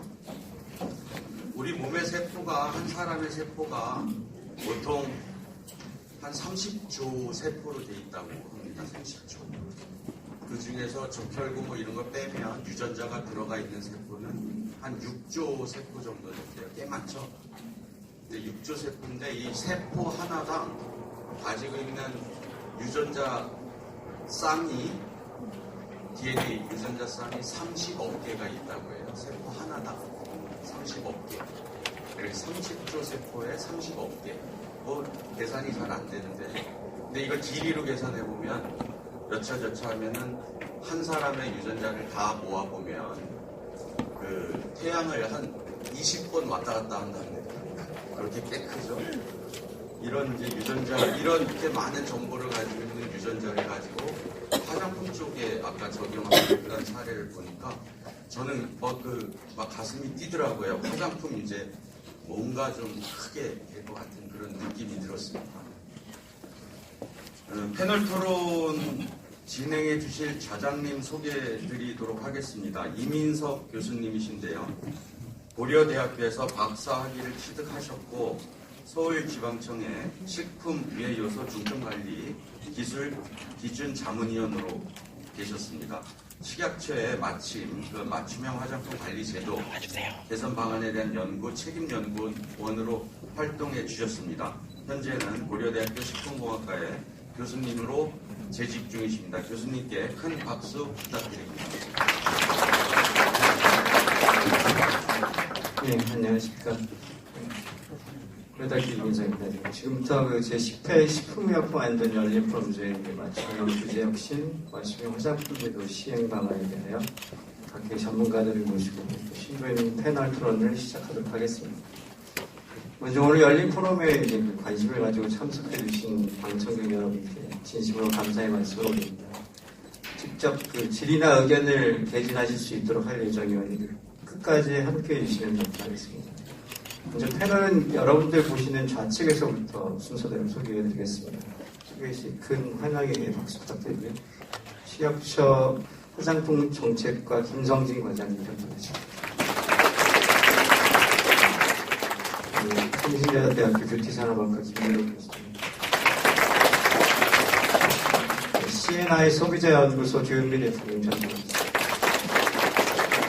아모니아시픽 기술연구원 박건석 씨, LOK 제도관리부 임서영 팀장님 참석하십니다. 대한화장품협회 장준기 상무님 참석하십니다. 앞서 세 분의 발제를 들으셨기 때문에 지정 토론자 세 분의 의견 개진을 먼저 진행하겠습니다. 그래서 앞서 세 가지 주제가 맞춤형 화장품 관련해서 국내외 사례, 그리고 시장 전망 활성화 방안, 제도 추진, 정책 추진 방이겠습니다. 그래서 소개 순서와 마찬가지로 조현미 대표님부터 해주시겠습니다. 시간 관계상 약 5분 정도 해주시면. 네, 안녕하세요. 반갑습니다. 조윤미입니다. 맞춤형 화장품 이야기가 나온 지 된 것 같습니다. 그래서 다양한 우려도 있지만 또 기대도 많이 있는 것 같고요. 화장품 제품의 수준이 지금은 거의 의약품하고 비교할 정도의 기능성을 굉장히 많이 내포한 화장품들이 많이 개발이 되고 있어서 최근에는 이렇게 어떤 질병을 치료해가는 장기적인 치료 과정에서 약품이 아니라 화장품을 활용해가지고 치료 과정들을 계획하는 그런 의견들도 굉장히 많이 나타나고 있는 것 같습니다. 그래서 굉장히 앞으로 이제 다양하게 성장해 갈 것 같고요. 그런 부분에 있어서는 분명히 소비자의 선택지가 넓어진다는 차원에서 보면 소비자 문제에도 도움이 되고 후생에도 도움이 되는 방향 맞다라고 이제 하는 생각을 기본적으로 하고 있습니다. 근데 사실은 이제 우리가 어떤 제품을 통해서 뭔가를 실현하려고 할 때 다양하게 여러 가지 강도라 그럴까요? 의약품과 화장품과 일반 제품들 또 여러 가지 이런 수준들이 차이가 있는데 그것에 따라서 결국 나타나는 핵심의 어떤 소비자 쪽의 이슈는 문제가 발견이 됐을 때의 책임 소재 부분이 가장 큰 것이라고 생각이 되는데요. 이 부분을 이제 딱 중심에 놓고, 그러니까 실제로 사용하는 소비자들이 본격적으로 시장이 형성됐을 때 발생되는 문제에 대한 책임 소재를 어떻게 가져가느냐라고 하는 게 이번 정책에 있어서 저는 가장 큰 전환이라고 생각이 들어요. 사실은 다양한 방식으로 이미 제품이 다양화되어 있고, 아까 이제 아무래도 발표하신 것처럼 현재 기업에서 만들어진 제품의 부가 서비스 형태로 개인 맞춤형이라고 하는 것들을 일정부터 소비자들이 경험을 해왔기 때문에 이제 그것이 전환되는 과정에서 조제관리사라고 하는 독립된 기능을 가진, 그것도 국가 자격을 가진 독립된 기능을 가진 사람들이 제공하는 서비스로 전환이 되는 과정이거든요. 그게 핵심입니다, 사실은. 그래서 기존에 우리가 겪어왔던 화장품의 브랜딩 서비스인데 그것이 그 제품을 만든 아모레나 뭐 LG나 이런 기업 베이스의 부가 서비스가 아니라 독립된 자격을 갖춘 사람에 의한 독립된 서비스. 거기에는 반드시 뭐가 필요하냐면 두 가지인데요. 독립적인 서비스에 대한 비용 지불자가 있느냐, 소비자가. 왜냐면 지금은 아모레에서 화장품을 판매하는데 그걸 사려고 갔더니 이런 서비스도 해줘라고 하는 수준에 머물러 있어요. 그래서 거기다 추가로 화장품값 외에 비용을 지불한다는 생각을 별로 안 하고 있습니다, 현재. 그런데 조제관리사라고 하는 독립된 기능을 가진 자격자가 서비스를 제공할 때 이 서비스에 대해서 소비자들이 제품을 구매하는 비용 외에 서비스 비용을 지불할 의사가 있는가? 저는 이제 시장이 본질적으로 형성이 됐을 때 그 부분에 있어서 좀 퀘스천 마크가 있지 않은가라고 하는 생각을 훨씬 더 많이 하고 있어요. 그러니까 실제로 정책을 만들어놨는데 본격적인 시장이 형성되지 않을 가능성이 또 많이 있지 않는가라고 하는 걱정을 하고 있고요. 기존에 우리가 이미 하고 있는 제품을 생산하는 기업이 부가 서비스 형태로 브랜딩을 제공하거나 개인 맞춤 이런저런 것들을 하는 것들은 뭐라 그럴까요? 그 제품의 어떤 퀄리티를 차별화하기 위한 또는 그 회사의 그 서비스를 차별화하기 위한 이런 기능의 틀을 크게 벗어나지는 않고 있는 거거든요. 그래서 이 변화를 어떻게 잘 초기에 문제없이 만들어 갈 것이냐, 시장을 형성해 갈 것이냐, 형성할 수 있는 거냐, 지금 같은 굉장히 다양한 화장품 제품들이 만들어지고 있는 국내 시장에서 거의 화장품 시장이 지금 거의 포화 상태라고 좀 보고 있는데 가능하겠는가라고 하는 거에 있어서 좀 의문이 들고 보다 더 핵심적인 문제는 뭐냐면 안전성 문제 얘기하셨지만 사실 기본적으로 제품이 어느 정도 만들어져서 나온 것들을 브랜딩하는 거기 때문에 기본적인 안전성이라고 하는 것들은 어느 정도 제품 베이스에서 갖춰져 있다고 보는데요. 그 과정에서 브랜딩이라고 하는 서비스, 제가 좀 브랜딩이라고 하는 걸로 굉장히 축소해서 이야기를 드리고 있는데요. 그 이유는 현재 제가 이해하기로 좀 만들어져 있는 법은 사실 우리가 굉장히 광범위하게 이해하고 있는 개인 맞춤형 그 화장품 서비스에서 굉장히 한 부분입니다. 사실은 진단 과정, 뭐 피부의 또 메디칼 서비스와 결합된 방식의 정말 본격적인 전문 서비스 이런 영역을 아까 DNA 이런 얘기도 하셨지만 이런 영역을 조금 더 포괄하는데 사실은 그 중에 이미 만들어져 있는 프로덕트를 가지고 약간의 브랜딩 과정들을 통해서 개인에게 조금 더 적합한 어떤 것들을 선택해주는 서비스 차원에서의 중간 단계 정도가 지금 법에서 들어가 있는 수준이고요. 그것은 사실 개인 맞춤형 화장품의 전체를 놓고 보면 한 부분이고요. 그렇게 해서 시작되는 게 지금 맞다고 생각이 듭니다. 그래서 기본적인 제품 안전성은 이건 어느 정도 확보되어 있는데 브랜딩 과정에서 생기는 다양한 리스크가 있습니다. 오염 문제도 있을 수가 있고 잘못 브랜딩해서 트러블이 생길 수 있고 트러블은 기본적으로 아무리 잘해도 생기는 거라는 걸 다들 아마 이해하실 것 같아요. 그랬을 때 그 제품을 프로덕트 생산하는 기업의 부가 서비스면 책임 소재가 명확하죠. 근데 제조 관리자가 브랜딩에서 생기는 트러블에 대한 전적인 책임은 누구에게 있느냐? 그것도 국가가 지정해서 육성한 전문 어떤 직종이 새롭게 만들어질 때 생겨나는 모든 소비자와의 크레임에서의 문제들은 전적으로 그 서비스를 제공하는 그 조제 관리사에게 부여되는 책임 부분입니다. 그래서 책임 부분이 바뀌는 거라고 생각이 들어요. 법적으로 해석해보면 자신이 어떤 제품을 선택해서 브랜딩해서 소비자에게 맞춰서 줬는데 거기서 생긴 거를 자기가 선택한 제품을 제조한 쪽에다가 물을 수는 없는 문제가 생깁니다. 그래서 이거는 굉장히 사실 큰 변화다. 그리고 그런 정도의 책임을 다 안고 시장이 추가적인 비용을 지불할 의사를 명확하게 갖고 있지 않은 소비자를 상대로 시장을 만들어내고 거기서 긍정적인 아웃풋을 낼 수 있겠는가라고 하는 거에 있어서의 우려. 라고 하는 것들을 갖고 있다라고 하는 거고요. 이후에 지금 이제 어느 정도 시범사업도 진행이 되고 있습니다만 이후에 가장 핵심적인 부분도 바로 소비자의 지불 의사와 클레임에 있어서의 정확한 책임 소재를 어떻게 하고 그 처리 과정들을 분명히 해서 소비자가 그 서비스를 선택했을 때 문제가 생기면 여기 쫓아다니고 저기 쫓아다니고 그러다가 골탕만 먹고 돈은 돈대로 썼는데 이런 문제가 생기지 않아야 그 제품, 그런 서비스가 의미가 있다라고 하는 초기 판단을 하게 되고요. 그렇게 됐을 때 시장이 긍정적인 어떤 형성 과정을 거칠 수가 있지 않겠는가라고 하는 생각이 들어서 근데 이 부분에 대한 얘기가 지금까지 거의 뭐 앞으로 준비하시겠지만 사실 그게 핵심인데 그런 것들이 마련이 돼야 내가 이거 해볼만 한 거구나. 내가 이거 해서 괜히 손해보지는 않겠구나 하는 생각이 신뢰의 기본이기 때문에 그 생각이 들도록 하는 이 관리의 방식들이 좀 만들어져야 되지 않겠는가 하는 생각을 좀 먼저 말씀드리고요. 다른 분들 얘기 듣고 또 나머지 얘기를 하도록 하겠습니다. 예, 감사합니다. 저대표님께서 초기 맞춤형 작품의 시장 형성 그리고 이제 소비자의 우려 그게 이제 가장 큰 발생된 문제의 책임 소재고요.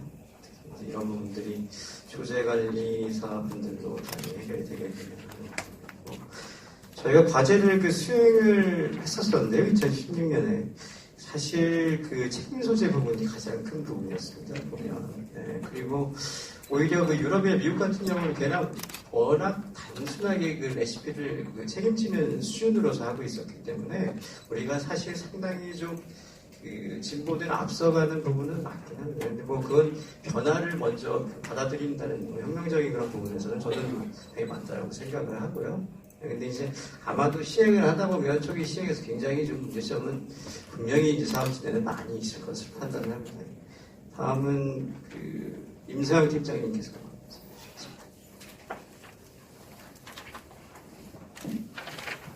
안녕하세요. 전 로레알 코리아 임세영이라고 합니다. 저희 제품들이 이미 많은 발표 자료에 나와 있더라고요. 그래서 저희가 특히 가져가려고 하는 두 가지 컨셉인데, 하나는 아까의 그 PL에 단순히 거의 다 만들어진 완제를 조합하는 형태, 또는 마지막에 그 랑콤의 그 기계 안에서 이제 저희가 리턴드라고 해서 아예 파운데이션을 각 색깔에 맞춰서 이제 제작하는 두 가지 이제 제품들을 이미 해외에서 다 미국에서 특히 이제 출시를 해서 저희도 이제 시연을 하고 있었고, 특히 뭐 TL의 제품 같은 경우는 국내에서도 저희 이번에 시행 사업을 진행을 했습니다. 글로벌사로서 이제 국제적으로 이 규제형 자체가 처음 있는 것입니다. 특히 이번 포럼을 위해서 제가 더더욱이나 더 규정을 전 세계 규정을 다시 봤는데, 이렇게 규정화하는 것은 처음 있는 이례적인 것으로 저희 회사 같은 경우에는 굉장히 관심이 많고, 그리고 이렇게 업계에서 새로운 시도를 할 수 있도록 기회를 열어준 것에 대해서 저희는 되게 고무적으로 생각하고 있습니다. 말씀하신 대로 이 시행을 하면서 저희도 되게 많은 착오를 많이 겪었는데요. 아까 말씀하신 대로 소비자들이 비용을 지불한다라는 부분에 대해서도 저희도 많이 했기 때문에 맞춤형을 한다고 해서 더 많은 가격을 할 수 있다라는 건 아닌데, 사람이 판매하는 사람 입장에서는 굉장히 많은 시간이 소요가 된다라는 것들을 저희도 깨달았습니다. 그래서 동일한 시간에 제품을 판매할 수 있는 제품들의 수량은 굉장히 적어진다는 거죠. 그래서 이 제품 자체가 굉장히 특별하지 않으면 소비자와 저희 회사한테도 특별한 가치를 주기가 굉장히 저희도 힘든 상황이, 그런 케이스들을 저희 내부적으로 고민을 해야 되겠다라는 것들이 이번 시행 사업을 하면서 알게 됐고요. 저희가 이 안전 부분에 대해서는 이제 저희도 이제 되게 많이 고민을 했었는데, 그 중에 기계 같은 거를 이용하는 거는 작은 생산시설이 어떻게 보면 판매대에 놓여 있는다라는 관점이 더 큽니다. 그러니까 이 안에서 움직이는 거기 때문에 이제 밖으로 노출되는 점이 되게 많이 적어지기 때문에 안전적인 문제를 많이 최소화하려고 노력을 했었던 부분이었고요. 그리고 그 제품의 특징과 그리고 품질 관리가 그런 기계 안에서 이루어지는 것들이 저희가 앞으로 나아갈 방향으로 지금 보고 있습니다.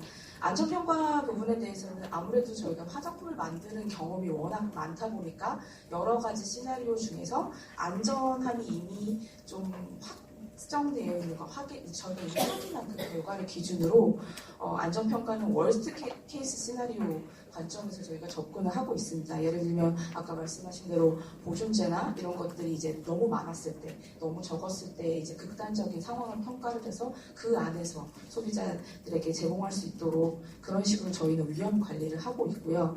대부분의 매장 직원들은 저희 회사의 교육을 통해서 소비자에게 저희 가이드를 이제 제공을 하고 소비자에게 전달할 수 있도록 하고 있습니다. 저희 회사 같은 경우에는 규제보다도 더 중요한 게 결국은 저희 제품에 대한 소비자의 신뢰이기 때문에 그 부분에 대해서 더 민감하게 생각을 하고 안전은 어떻게 보면 소비자의 신뢰를 잃지 않도록 진행하는 관점이기 때문에 더 신경 쓰고 맞춤형에 대해서 모든 케이스에 대해서 전문가들이 더 검토를 하고 제품을 내놔야 된다라는 관점이 있습니다. 감사합니다. 임 팀장님께서 업체에서 그 맞춤형 상품 준비 관련해서 특히 이제 안전성 평가 관련된 위험 관리를 어떻게 하고 있는지 말씀해 주셨고요. 다음으로는 그 협회 장준기 장로님께서 발표해 주시겠습니다.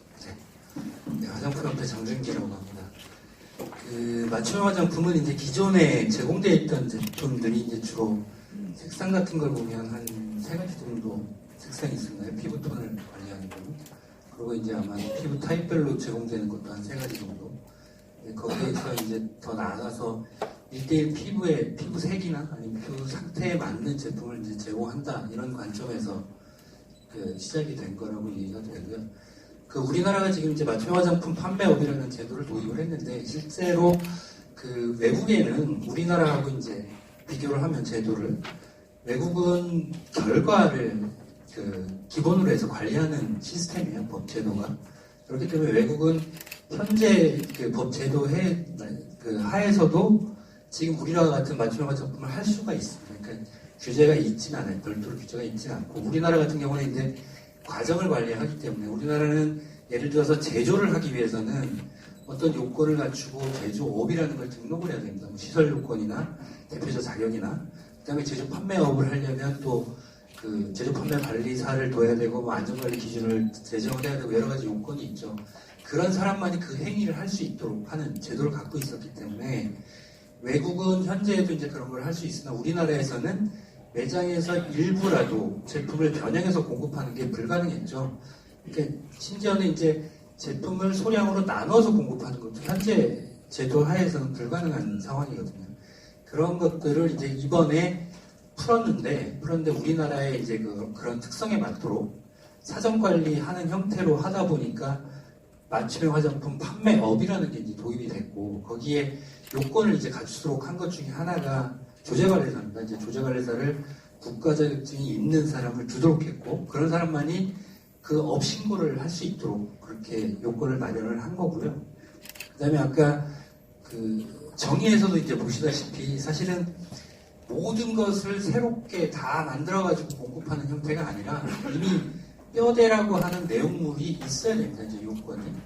그러니까 모든 것을 다 변형시키는 게 아니라 뼈대가 있고 거기에 일부의 그 원료를 섞거나 아니면 내용물을 섞게 돼 있는데 그 원료 같은 것들을 식약처장이 아마 정하도록 돼 있기 때문에 굉장히 제한이 돼서 넣을 수밖에 없는 그런 상황으로 관리가 될 겁니다. 그래서 품질관리 안전관리 측면에서는 다른 어느 나라보다는 우리나라에서는 사전에 그런 요건들을 다 정리를 해서 할 거기 때문에 아까 이제 김주석 교수님께서 이렇게 서로 제품을 섞었을 때 뭐 농도가 어떻게 올라가거나 뭐 이런 거에 대한 우려를 하셨는데 기본적으로 이제 제품과 제품을 섞는다라고 하면 0.1%짜리 제품하고 0.2%짜리 제품을 섞었을 때 그 비율을 어떻게 섞든 간에 0.2%를 초과할 수는 없어요. 그러니까 그렇게 섞는 거는 이제 비율이 넘어가진 않죠. 이제 다만 이제 원료를 별도로 넣었을 때는 초과를 할 수가 있잖아요. 그런 경우에를 대비해서 예를 들어서 지금 현재 이제 당연히 배합 금지가 되는 원료는 아마 식약처장이 정하는 곳이 안 들어갈 거고요. 배합 제한이 있는 아까 보존제와 같은 것도 별도로 이렇게 섞거나 하는 것을 금지하는 형태로 해서 아마 안전관리가 굉장히 철저하게 이루어지지 않을까 생각이 되고 그리고 이제 기본적으로 이제 제조 판매업자가 업을 등록을 했기 때문에 거기서 일어나는 그 소비자의 어떤 크레임이나 이런 관계에 있어서 책임은 이 사람도 이제 업자고 책임 판매업자도 업자이기 때문에 아마 기본적으로 맞춤형 화장품 판매업자가 지는 게 맞는 것 같고요. 그리고 하나 더 빠뜨렸는데 더 하나 아마 저기 안전장치를 해놓은 거는 여기에 공급되는 내용물이나 원료를 전부 다 지금 현재 책임 판매업자를 통해서 공급하도록 이렇게 아마 제도가 될 것 같습니다. 그렇기 때문에 아마 2중, 3중으로 안전장치는 마련을 하고 시작이 될 거라고 이렇게 생각합니다. 네. 네, 감사합니다. 주무님께서 협회에 계시다 보니까 그 제조 판매업 쪽에서 무슨 안전관리에 대한 부분들을 말씀하셨고요. 제가 워낙 하실 말씀들이 많더라고요. 제가 워낙 빨리 했는데 시간이 많이 당겨져서 혹시 여기 전문가분들께서 또 추가로 이제 첨언을 하시고 싶으신.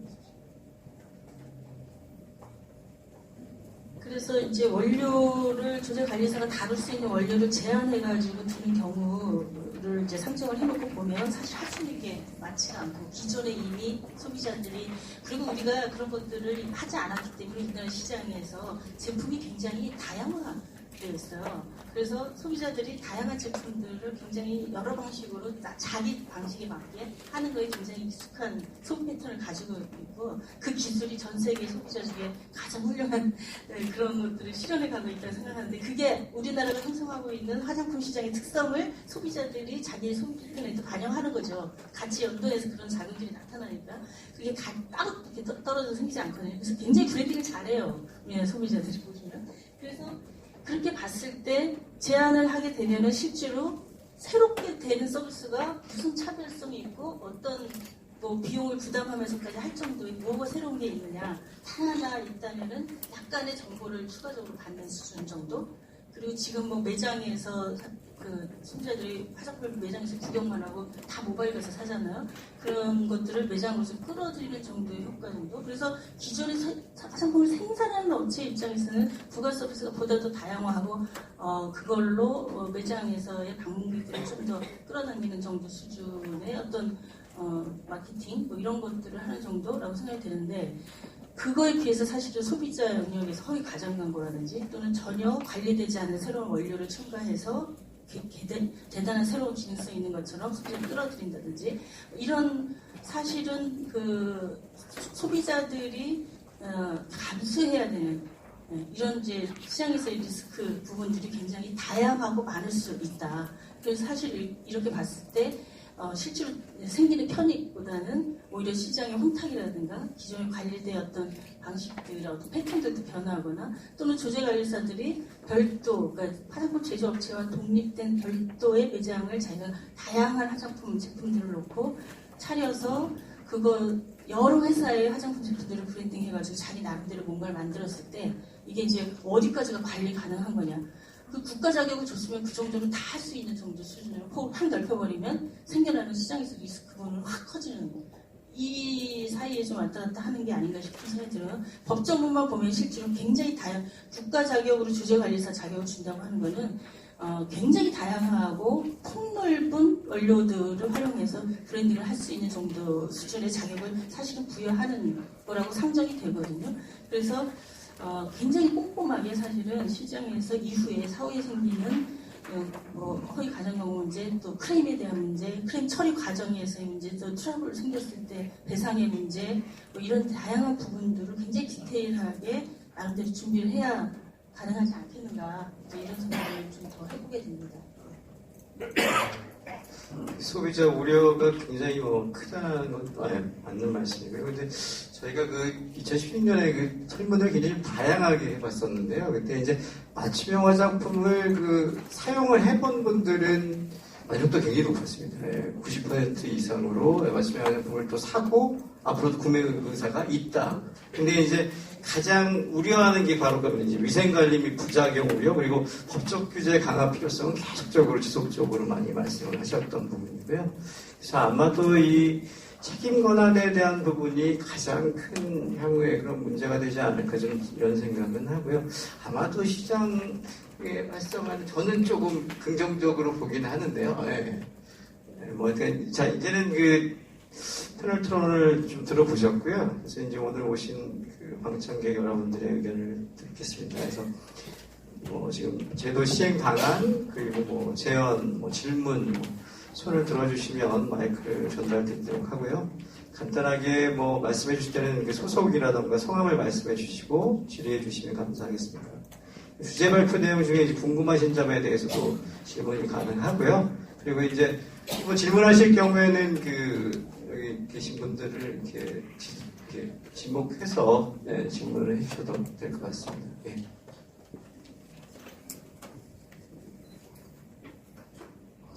안녕하십니까. 코티티 시험연구원의 황동성이라고 합니다. 저희는 화장품 시험검사기관으로서 사실 조금 관심이 있어서 오늘 프로그램에 참석을 하게 됐는데요.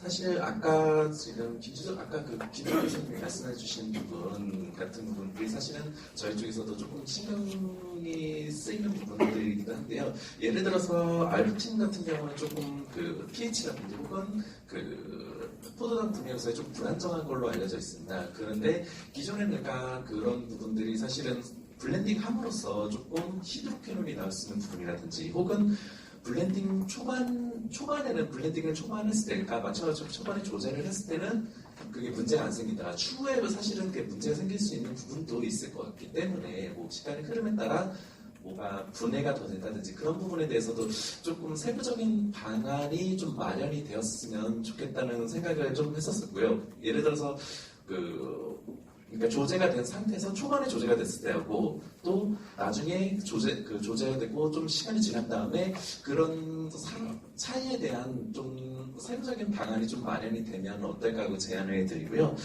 또 사실 그거 외에도 예를 들어서 지금 유통화장품 안전관리 기준 항목 중에서 pH 항목 같은 경우도 지금 pH 항목이 사실 시각처 기준이 3.0에서 9.0 사이인데 보통 그래서 약산성이 또 피부에 많이 좋다고 알려져 있으니까 기본 베이스 자체를 약산성으로 만들었다가 그 성분 조제할 때 성분 원료를 비타민 C처럼 유효성 있는 원료를 썼는데 문제는 비타민 C 같은 경우 아스코빅 액시드로서 좀 산성을 많이 띠기 때문에 사실 섞었을 때는 3.1에서 9.0 범위를 벗어나는, 그러니까 3.1 이하로 나올 수 있는 부분도 있을 것 같습니다. 그래서 그런 부분에 대한 조금 세부적인 방안이 좀 마련을 해주셨으면 하고 좀 오늘 이 자리를 빌어서 제안드립니다. 감사합니다.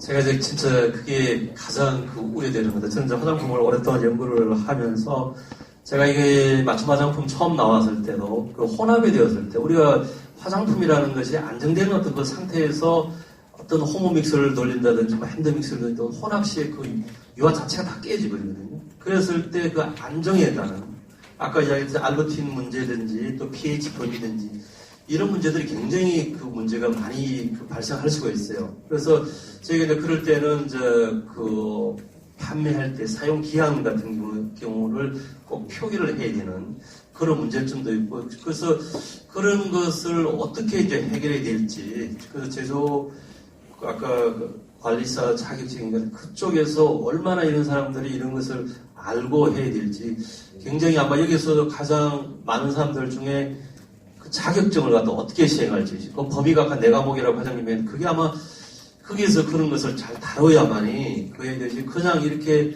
우리가 소비자가 그냥 이렇게 제가 가장 이제 여기 아마 피부관리실 쪽이나 이런 데 오신 분도 꽤나 있을 것 같은데 여기 가장 좋은 직업일 것 같아요. 그래서 내가 피부관리를 해주고 거기서 기존 내용을 갖고 와서 내가 알부틴이나 레티놀이나 또 혼합해주고 그 효과를 더 주는 어떤 이런 측면에서 했을 때 그 안전성, 그다음 안정성 이런 것이 굉장히 문제가 되고 그게 결국은 이제 부작용이 올 텐데 그런 것을 어떻게 관리할지. 그래서 이제 만약에 그런 것을 할 때는 그 원료의 특성에 따라서 사용 기한 같은 걸 꼭 이렇게 표기를 해주는 것이 저는 좋다고 이렇게 항상 이야기를 하고 있어요. 예.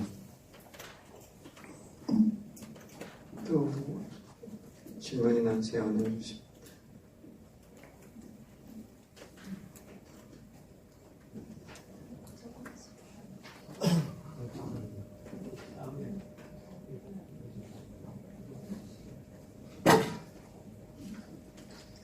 안녕하세요. 사단법인 소비자함께에서 글로벌 센터장 최정혜라고 합니다. 제가 이 이슈에 대해서는 오늘 거의 처음 들어서 제가 문외한이라서 드리는 질문인지를 모르겠는데 아까 그 주 교수님께서 그러니까 김 교수님께서 말씀하신 거랑 비슷한 질문입니다. 그 예를 들어서 피부과나 아니면 피부관리사 아니면 에스테틱을 제공하는 그런 미용업체 같은 데서 제조관리사라고 하는 국가 자격증을 가지고 혼합을 했을 때 혼합을 하고 그 제품을 만들어서 소비자한테 제공을 했을 때 만약에 부작용이 나거나 할 때 아까 조 대표님이 말씀하셨듯이 그럴 때 책임 소재에 관한 거 우리나라는 아직 그 제조물 책임법도 제대로 잘 갖춰지지 않고 있고 소비자의 손해배상의 절차라든지 이런 것이 투명하거나 그렇지 않은 상황에서 이렇게 많은 정보의 비대칭성 어떤 전문가들은 굉장히 정보를 많이 가지고 있는데 소비자들은 아까 교수님들 아까 말씀하셨습니다만 이런 거에 대한 전문가 아까 지금 시약 그 분들 말씀하셨지만 저는 그 얘기가 무슨 얘기인지 하나도 몰라요. 알부팅이 어떻게 들어가서 뭐 용해가 되고 뭐 전혀 모르거든요. 그런 상황에서 제가 그 어떤 그 신뢰를 가지고 대기업에서 하는 거는 별로 문제가 될 것 같지 않습니다. 대기업에서 어떤 그 판매를 가지고 판매처에다가 조리사를 데리고 이렇게 운영을 하시고 판매를 하시고 제품을 판매한 것에 대해서는 크게 문제가 생기거나 할 것 같지 않습니다. 문제가 생기면 뭐 난리가 나겠죠. 하지만 이렇게 소규모 업체들이 했을 경우에 생겼을 경우에는 결국은 또 정부나 이런 데서는 또 소상인 경우는 상의해야 된다고 하고 그런 경우에 굉장히 또 소비자의 발생이 됐을 때는 그 소비자의 책임으로 돌아오는 경우가 굉장히 많기 때문에 지금까지는 계속 그렇게 진행되어 왔기 때문에 거기에 대해서 식약처에서는 반드시 좀 이런 책임 소재 부분을 입법을 하실 때 깊이 고려하셔야 된다고 생각합니다.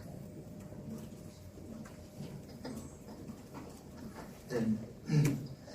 이제 지금 혼합에 대한 부분 이제 우리한테 그런 문제 좀 많이 다들 이제 지적해 주시는 건데 그런 이제 지금 우리가 이거 운영하는 형태는 어떤 이제 조제 관리사가 있다 하더라도 그 어떤 말씀은 판매자한테 다 임의로 할 수는 없을 거고요.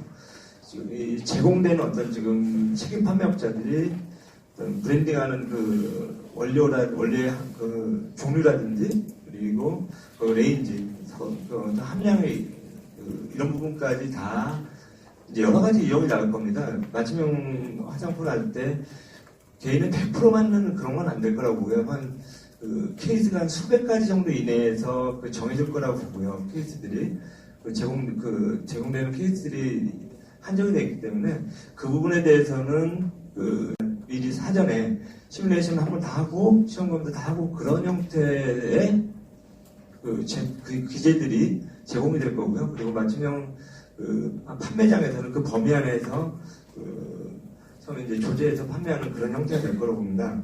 이렇게 하고 그 책임 문제인데요. 이 책임은 이제 원칙적 법상에서 이 취지를 볼 때는 이 맞춤형 판매자한테 다 책임이 되어 있습니다. 그래서 그래도 이제 조제관리사를 두고 적절하게 관리하게 되는 거고요. 이제 이 운영하다 보면은 이제 일단 대전제가 맞춤형 판매자가 이제 책임있는데 사안에 따라서 이제 어떤 원료 문제라든지 이런 부분이 생겼을 때는 이제 또 다른 이제 제조업자라든지 제조 판매업자, 책임 판매업자 이런 부분에 또 그 책임 부분이 나오겠지만은 대원칙은 책임 판매자가 맞춤형 판매자가 책임을 지도록 지금 법령상으로는 그렇게 되어 있습니다. 제가 한 가지 말씀드립니다.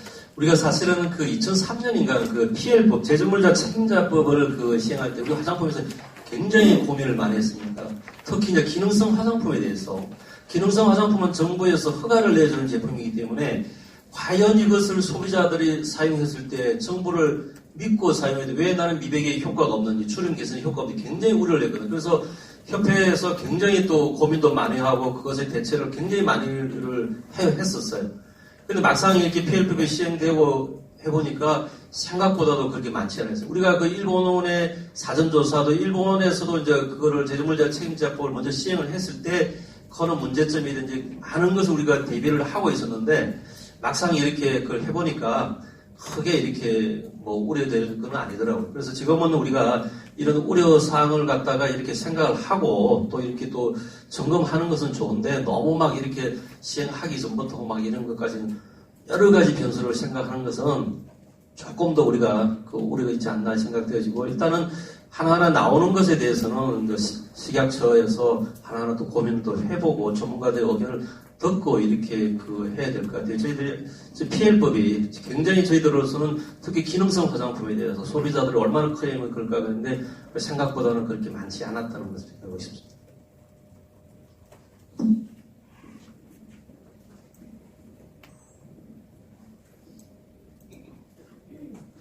안녕하세요. 저는 이제 브랜드 회사인 트로이 아르케라는 브랜드 회사에서 나왔고, 저는 이제 영업이사입니다.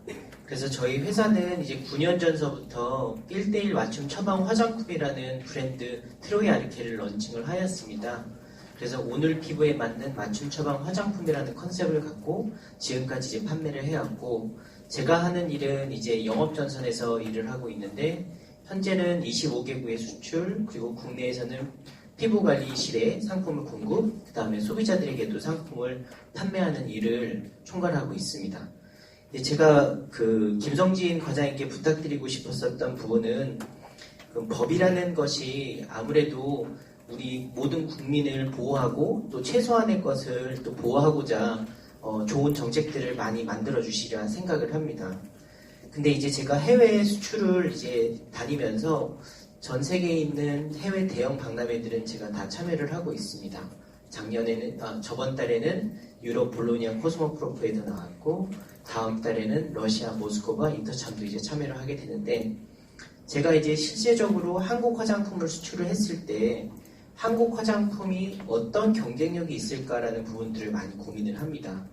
저도 이제 부스에서도 바이어들과 상담을 하기도 하고, 아니면은 박람회를 돌아다니면서 다른 국가관들이나 아니면은 다른 업체들에도 시장 조사를 하고 있는데, 실제로 외국에서 오랫동안 살았었던 사람의 입장으로 봤을 때 한국 화장품과 중국 화장품, 한국 화장품과 일본 화장품에 대한 외국인들의 인식 자체는 그렇게 크지가 않습니다.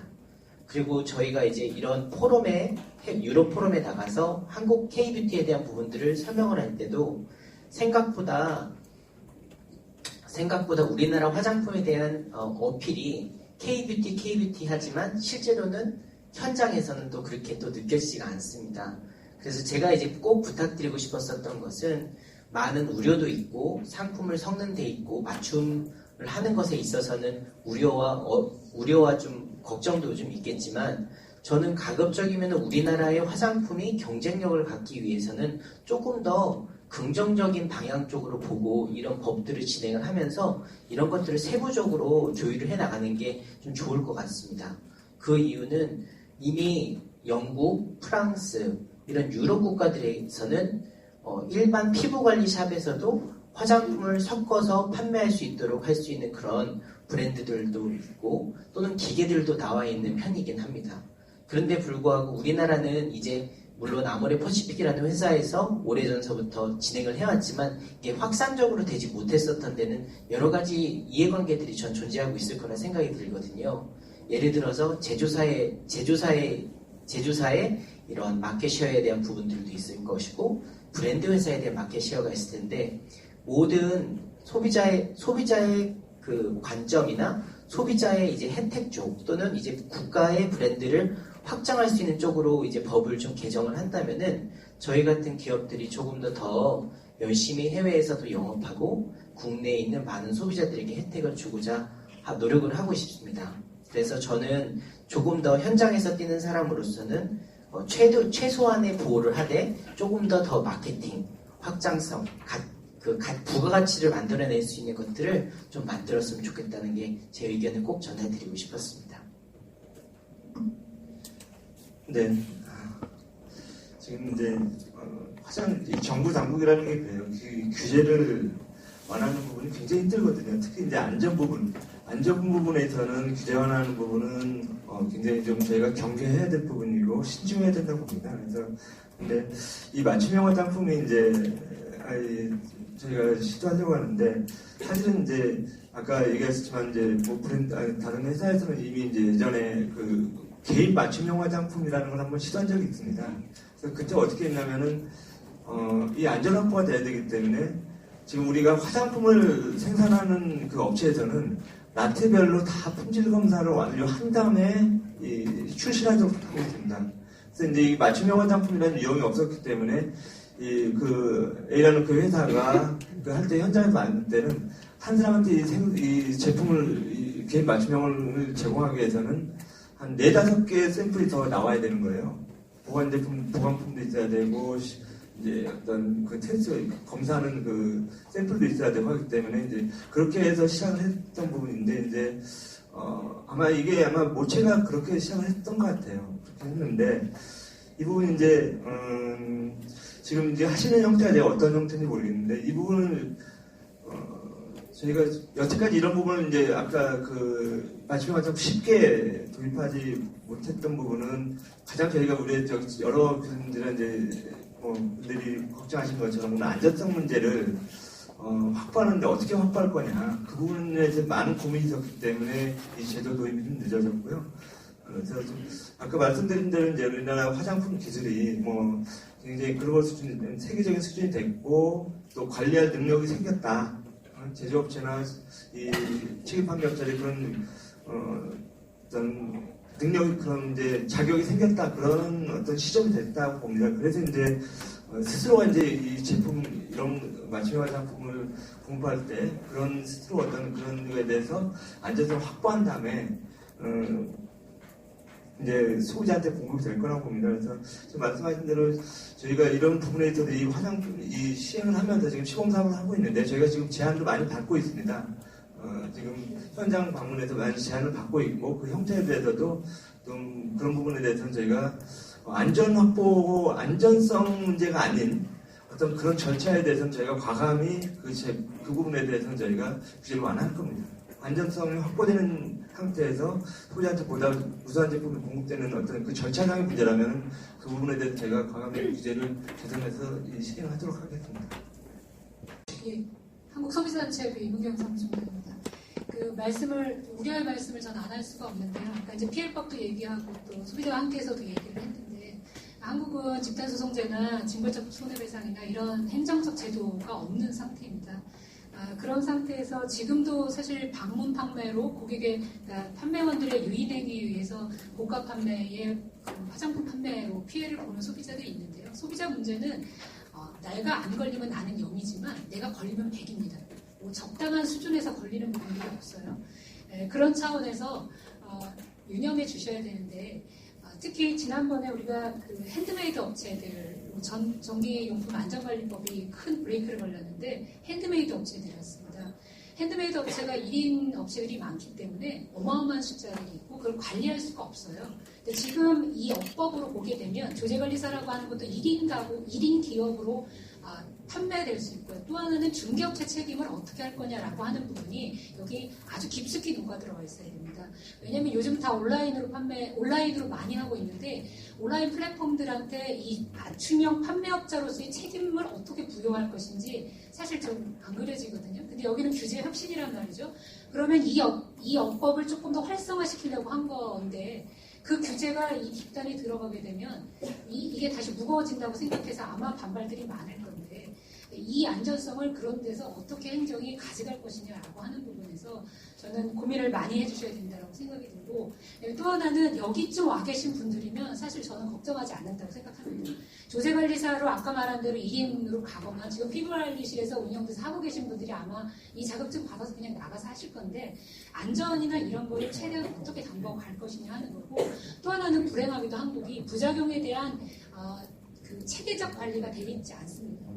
그리고 왜냐하면 부작용을 하신다고 여러분들이 판매하신 것 중에 부작용 들어오면 어떻게 확인할 것인가. 우리 소비자들은 어떻게 하냐면 의사들의 자격증이 소견이 들어가야 되거든요. 의사 안 띄워줍니다. 다 연결돼 있잖아요. 업체들이. 누가 띄워주겠습니까? 근데 그런 부분들에서 안 되어 있는데 어떻게 소비자 안전을 지키겠다고 하는 것인지 그 부분이 명확치 않기 때문에 저는 어쨌든 지금 현재 이 가지고 있는 안전성이나 이런 여러 가지 것들을 포함해서 향후 생기는 거래 형태 유형까지도 여기에 지금 포함해서 고민을 해주시지 않으면 지금 업체들도 단순하게 소금 판매하는 게 좋겠다. 지금 맞춤형에 왜 소금 판매가 들어가는지 이해도 알 수가 없어요. 이거는 그다음에 맞춤형으로 가면 소비자 피해 보상에서 맞춤형은 다 손 놓고 있습니다. 그거는 다 소비자 책임으로 가거든요. 아니야? 맞춤형 경우에. 근데 소금 판매하는 게 어떻게 맞춤형이에요? 다른 나라에서 가져온 거 가지고 그냥 하는 건데. 그런 부분에 대해서 소비자 피해, 바닥으로 내려갔을 때 소비자 피해가 발생할 수 있는 그 지점의 내용들이 적극적으로 여기 반영돼야 된다라고 저는 여러 번 말씀드리겠습니다. 네, 저도 업계 입장에서 말씀을 드리면 지금 조현미 대표님이 말씀하신 거는 저희 업계도 굉장히 걱정을 했던 부분이고 그건 아마 명확하게 법에서 이번에 신규칙에서 막힐 일이라고 생각을 하고요. 지금 말씀하신 죄송합니다. 성함이 갑자기 생각이 안 나가지고 네, 말씀하신 부분도 사실은 굉장히 우려를 하고 있어요. 그러니까 소규모 업체들이 혹시 일반적인 상식에 벗어나서 할 수 있는 뭔가가 있지 않을까라는 것들을 가지고 이제 저희들도 굉장히 고민을 많이 하고 있고 그런 부분들이 저희 업계 입장에서도 사실은 이게 이제 막 시작을 하는 거고 저희는 지금 현재는 외국에서도 외국에서는 규제 없다고 그랬잖아요. 근데 외국에서는 왜 이게 활성화가 많이 안 됐느냐. 사실은 그만큼 아직까지는 이거를 소비자한테 적정한 가격에 이렇게 공급하기가 쉽지 않은 그런 비즈니스 모델이에요. 근데 지금 막 시작하고 우리나라는 이제서 이제 막 여러 가지를 시도해 볼 수 있는 상황인데 이러한 시점에서 혹시라도 이상한 게 생겨서 이러한 비즈니스가 굉장히 이나 질의는 이제 혹시 또 있으시면 프로그램 종료 후에 개인적으로 해주시면 감사하겠습니다. 다시 한번 소중한 시간 내주신 방송객 여러분, 그리고 지정 토론해주신 전문가 여러분, 그리고 오늘 열린 프로그램 성공적으로 준비해주신 식품약품안전처의 화장품 정책과 소통협력과 대외인식 관계자 여러분들께 또 감사의 말씀을 큰 박수 부탁드리겠습니다. 감사합니다. 네, 감사합니다. 이것으로 제10회 식품의약품 안전 포럼을 마치겠습니다. 오늘 여러분 많은 의견 주신 거 저희가 사업부서와 충분히 논의, 검토하겠습니다. 그리고 정책에 반영하고 반드시 피드백하도록 최선의 노력을 다하도록 하겠습니다. 네, 다음 달 열린 포럼은 제목이 새로운 형태의 온라인 매장 제품 안전관리 방안입니다. 요새 온라인 구매 때문에 많은 소비자 피해도 있는데요. 이 주제로 4월 24일 이번에는 그 광화문 1번가입니다. 저 광화문의 외교부 건물 1층에 광화문 1번가에서 개최할 예정입니다. 그리고 자세한 사항은 추후 홈페이지나 기사로 계속 공지하도록 하겠습니다. 네, 오늘 감사합니다. 안전한 귀갓길 되십시오.